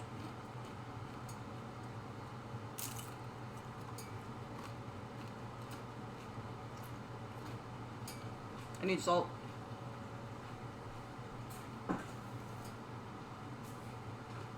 This is why we check. Lovely, it's delicious.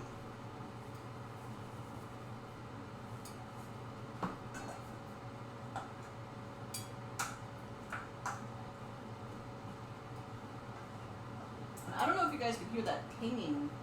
That means my my horrible little tortilla pan is actually hot enough. About that. All right, that's good. So that'll have a few more minutes for the salt to integrate.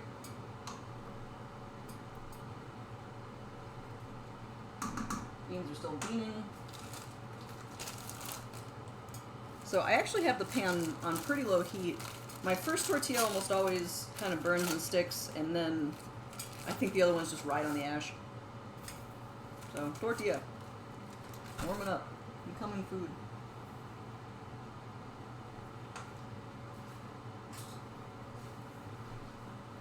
So you can see right now it's all stiff, like the edges are all sticking up. As it heats up, the edges lay down, and sometimes it even gets bubbles. And I have my tortilla poker.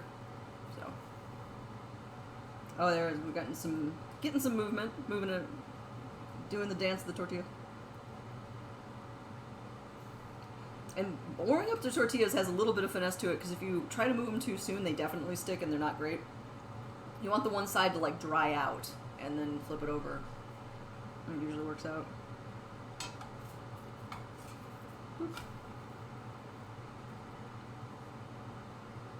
So far it's looking like a tortilla. Good, good. Pip, pip. Alright.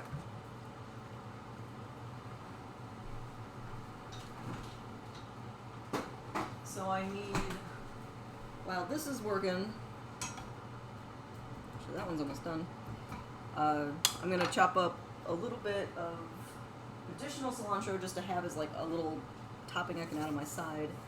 and slice up some lime. And then my very last thing is probably some sort of cheese. I think I have crumble cheese. Check. Yes, I do. Hooray!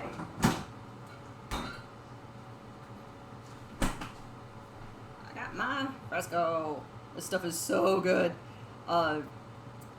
This is a brand I haven't had before, but I'm not too concerned. But this is the type of cheese that you just like crumble and drag a fork through it, break it into little pieces, and then put the little crumbles on top. Like, I like sour cream on some types of tortillas, especially black beans, but honestly, Fresco is usually superior in my sight. Or no dairy at all. So that's the only thing that makes this entire meal not vegan, is if I'm going to add cheese. So everything I'm making today would be vegan if you just didn't put the cheese on at the very end. Not too shabby. Alright, first tortilla out. Next tortilla in. Boop. Stir my beans. Oh, okay, hold on. Boom. So, Chardonnay, Fresco.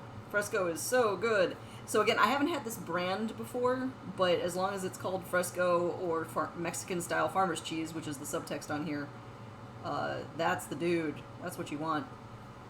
So here, I'll get this chopped up so you can see what it looks like when it's just ready to go.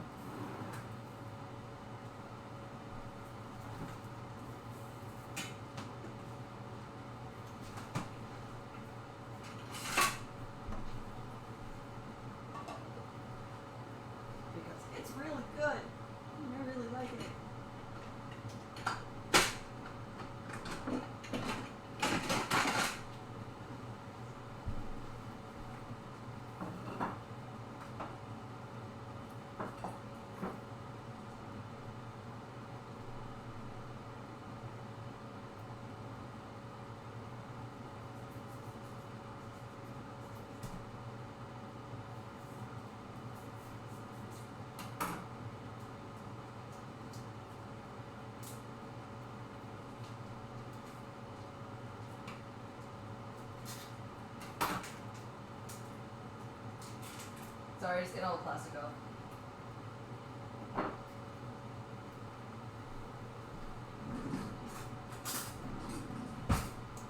Take a moment and flip the tortilla. Boop.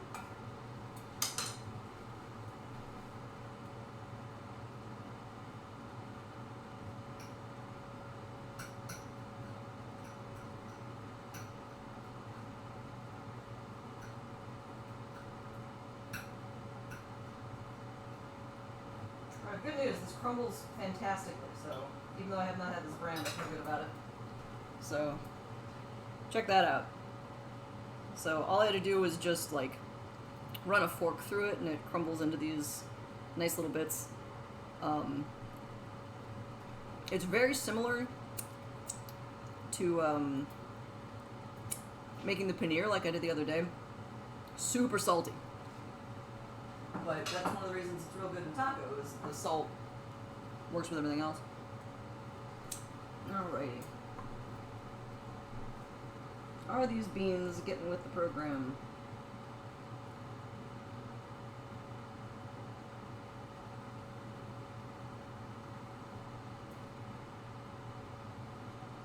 They're still pretty hard. Nuts. And not salty enough, so that I can just do a quick fix.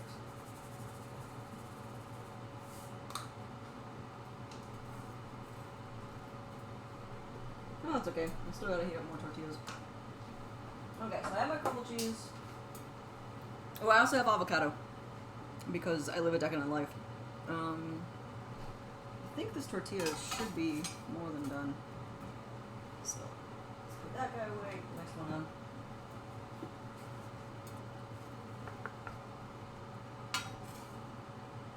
And the nice thing with the tortilla warmer is that it literally keeps them warm. It's a very good thermal container And so I can get those going really early on in the process, and since I don't need my tortilla to be piping hot, I just need it to be not cold. It's a very forgiving step. I can get that going.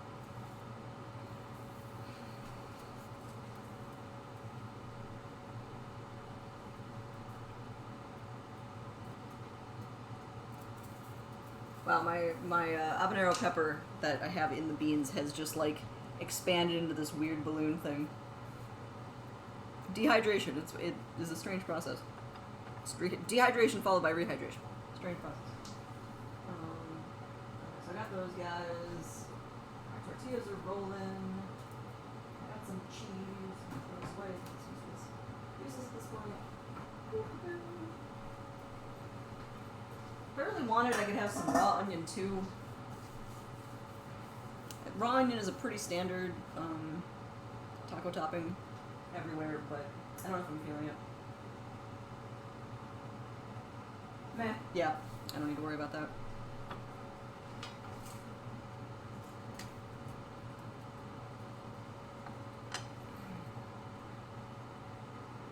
This thing about reheating corn tortillas, is what makes corn tortillas worth eating. Because if you don't live next to like the tortilla factory where they make these and they deliver them to the grocery store fresh and hot, which is amazing when you can pick those up, they get weird. They get hard, and if you try to like bend them into a taco, they're just gonna crack and be gross. But if you do this, suddenly it's the most wonderful food, pretty much imaginable.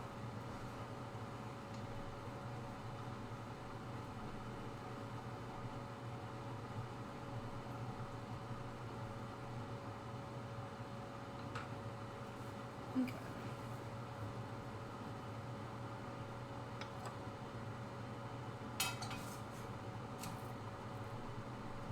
I'll give that a second more, it's almost there.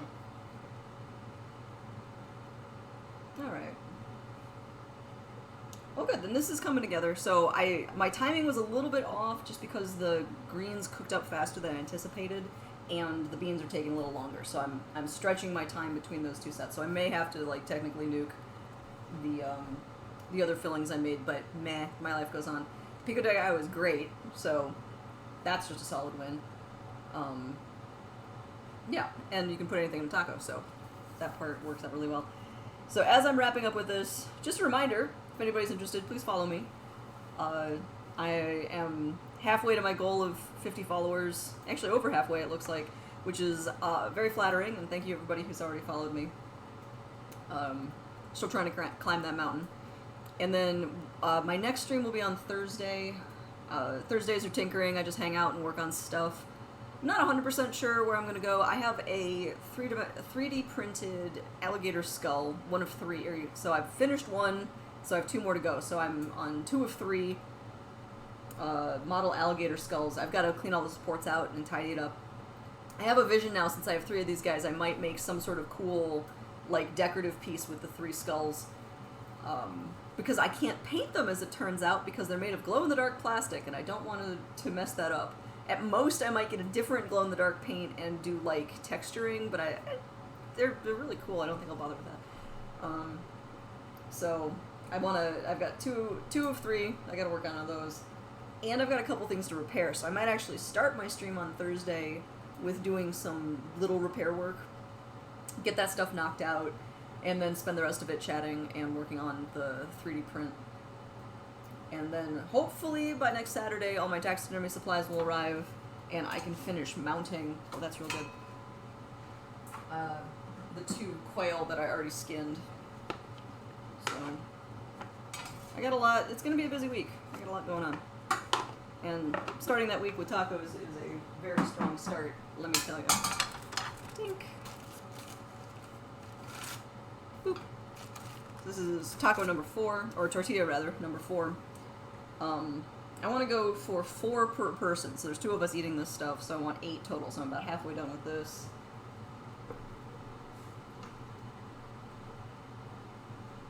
And my beans are actually, they're starting to look like they're cooking down to the point I want, even if they're not as soft as I want. I want the bean water. I want that gravy, basically, that I can then use to keep them soft, mush them up, good stuff like that. So I do want that to be thick, because that's one, if you add too much water, then you get really thin bean water. I think that was between thin and runny. Good job, my brain. And so you don't want too much in there, but of course if you have too little, then it burns away and you burn your beans. And no one wants to burn your beans. Today's takeaway, don't burn your beans. It's starting to soften up.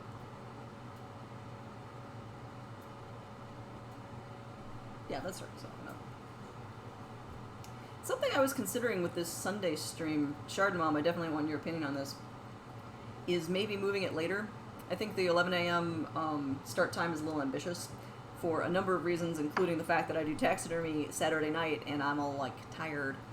So if instead of a like brunch stream, I make it where it's specifically dinner, maybe I would start around this time and then go for an hour or two making my food. So if anybody has an opinion on that, I am definitely interested. Because this isn't bad, but it's a little hard.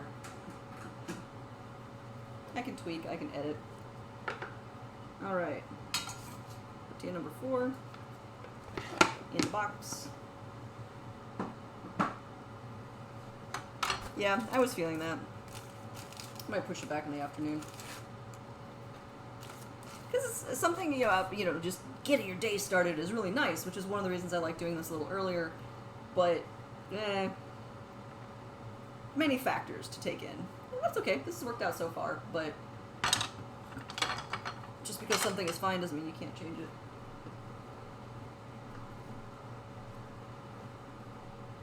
Why not go for great?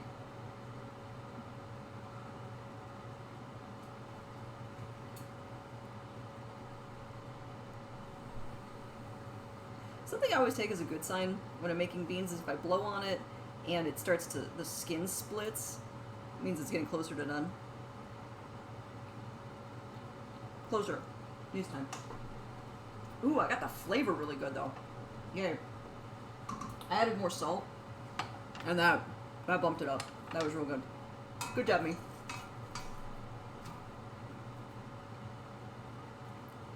I don't tend to oversalt things, but I do tend to undersalt. Which, I mean, if you're going to screw it up, that's the way to roll, because then you can add salt at the table. But salting while something is cooking just adds flavor in a completely different way. So you don't want to rely on only salting at the table. So it is still a mistake, even if it's the better of two. But those I'm feeling pretty good about. So. Okay, so I got my cheese, I got my salsa. Do that in a minute. Oh, I lost track. Is this number 5 or number 6? I will have to count my tortillas. One moment. That appears to be 5. Okay. So this is number 5. I'm going to let that heat a little bit more. And then pop that in there.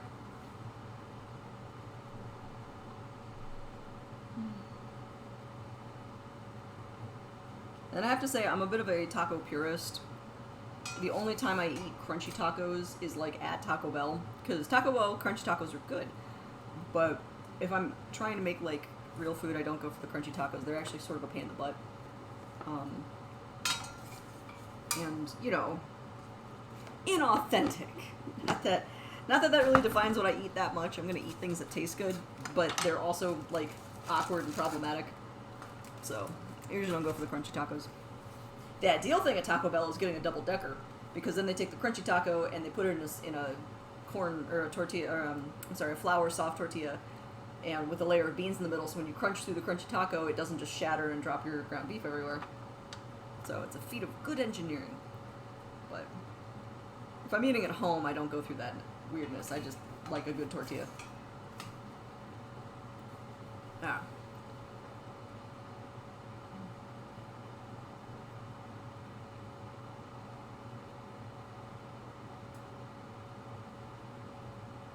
That one's softening up really well. And I had originally been planning on making my own tortillas today.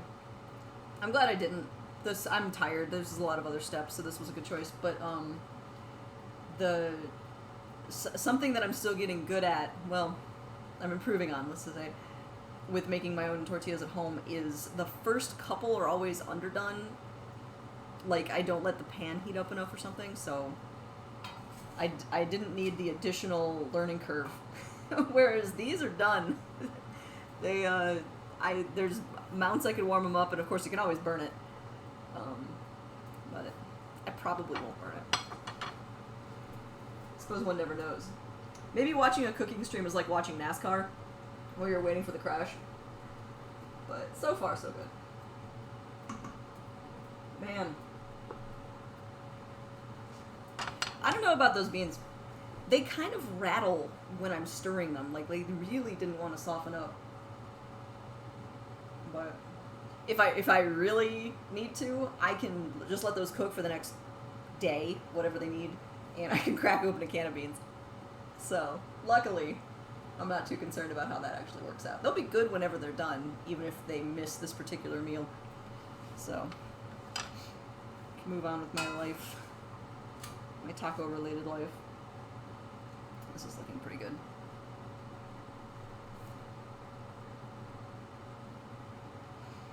Okay.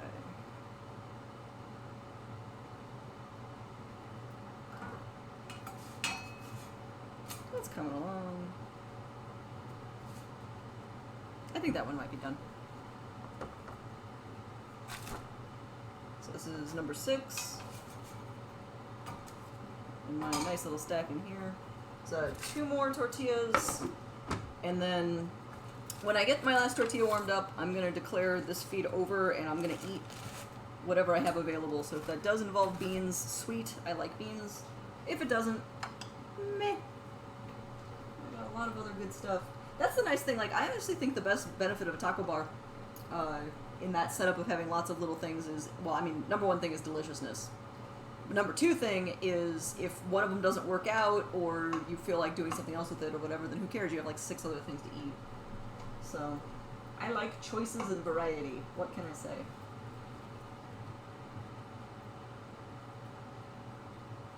Okay. I'm gonna eat a bean.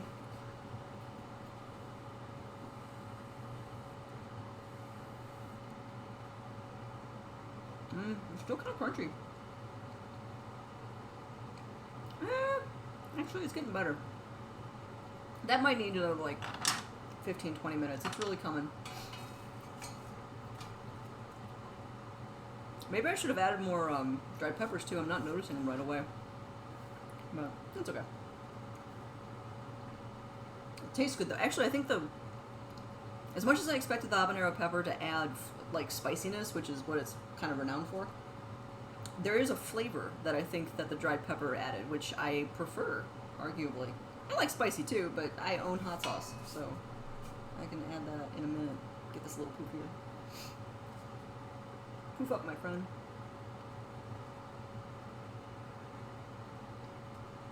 Oh yeah, then we got some poof. Okay. Like I said, this is a really good tortilla pan. It's like terrible for anything else. It's actually a fairly terrible pan. But its one true calling in life, apparently, is tortilla perfection. So that's tortilla number 8.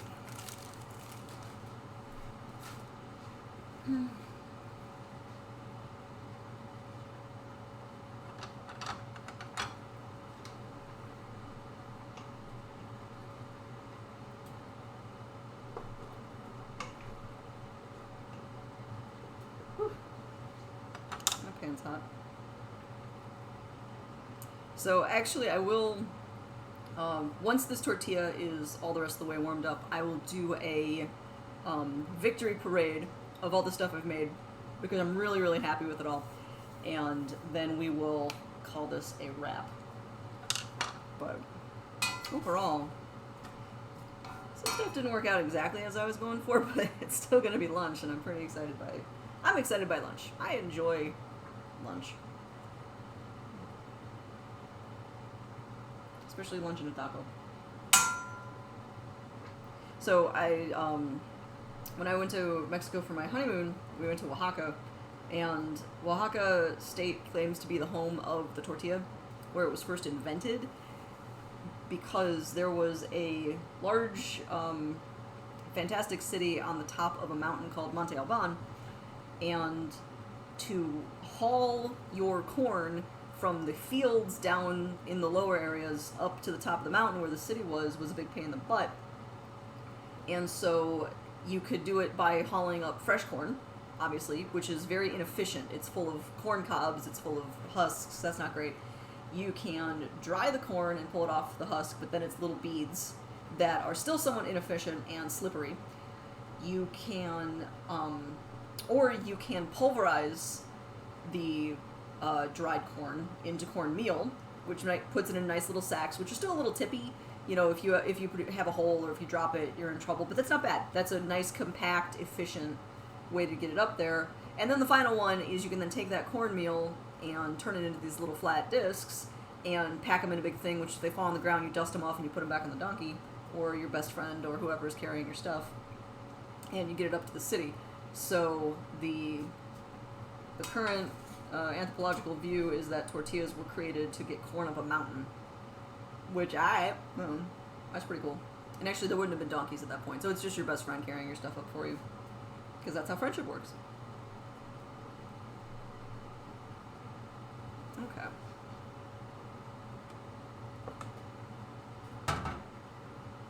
Alright, so we have tortilla number 8 going in here for our tacos. So, first in the parade is a bunch of lovely warmed up tortillas. So I didn't make those. El Milagro did, and they did a great job doing that. So I've got those. Going in my taco will be fresh pico de gallo made with 100% stuff that came from my CSA. So all of the stuff was grown in Wisconsin. Oh, I take it back, except for the cilantro. The cilantro I got from the bodega down the street. I have got pan sauteed chard with garlic, so that'll be my extra green. And this was with the deglaze from the nopales, which are here. So nopales are cooked cactus with chilies, and so I've got those as my additional ingredient. And then for our final toppings, we've got some nice, there we go, queso fresco, crumble cheese, and then I still haven't cut these up, but I have an avocado and a lime to add my final flavors. So I will post a fancy setup picture on Instagram, so everybody gets to see the beautiful tableau. But so the only thing that didn't work out with this one is my beans. They're going to work out. They're maybe another 15-20 minutes away, and they look good. Like, those look like beans I would eat. Those look like winners. They're just kind of hard. So yeah, they're almost there. They just have a little more crumble to them and a little less mush. I want them to be a little more mush. So those are for later. Alright, so thanks for hanging out with me while I made lunch. You guys are great. Again, follow me if you haven't already. I always appreciate that. If you have already followed me, you're a great person, and I hope you have a good day. Actually, I hope all of y'all have a good day, but more happiness in the world.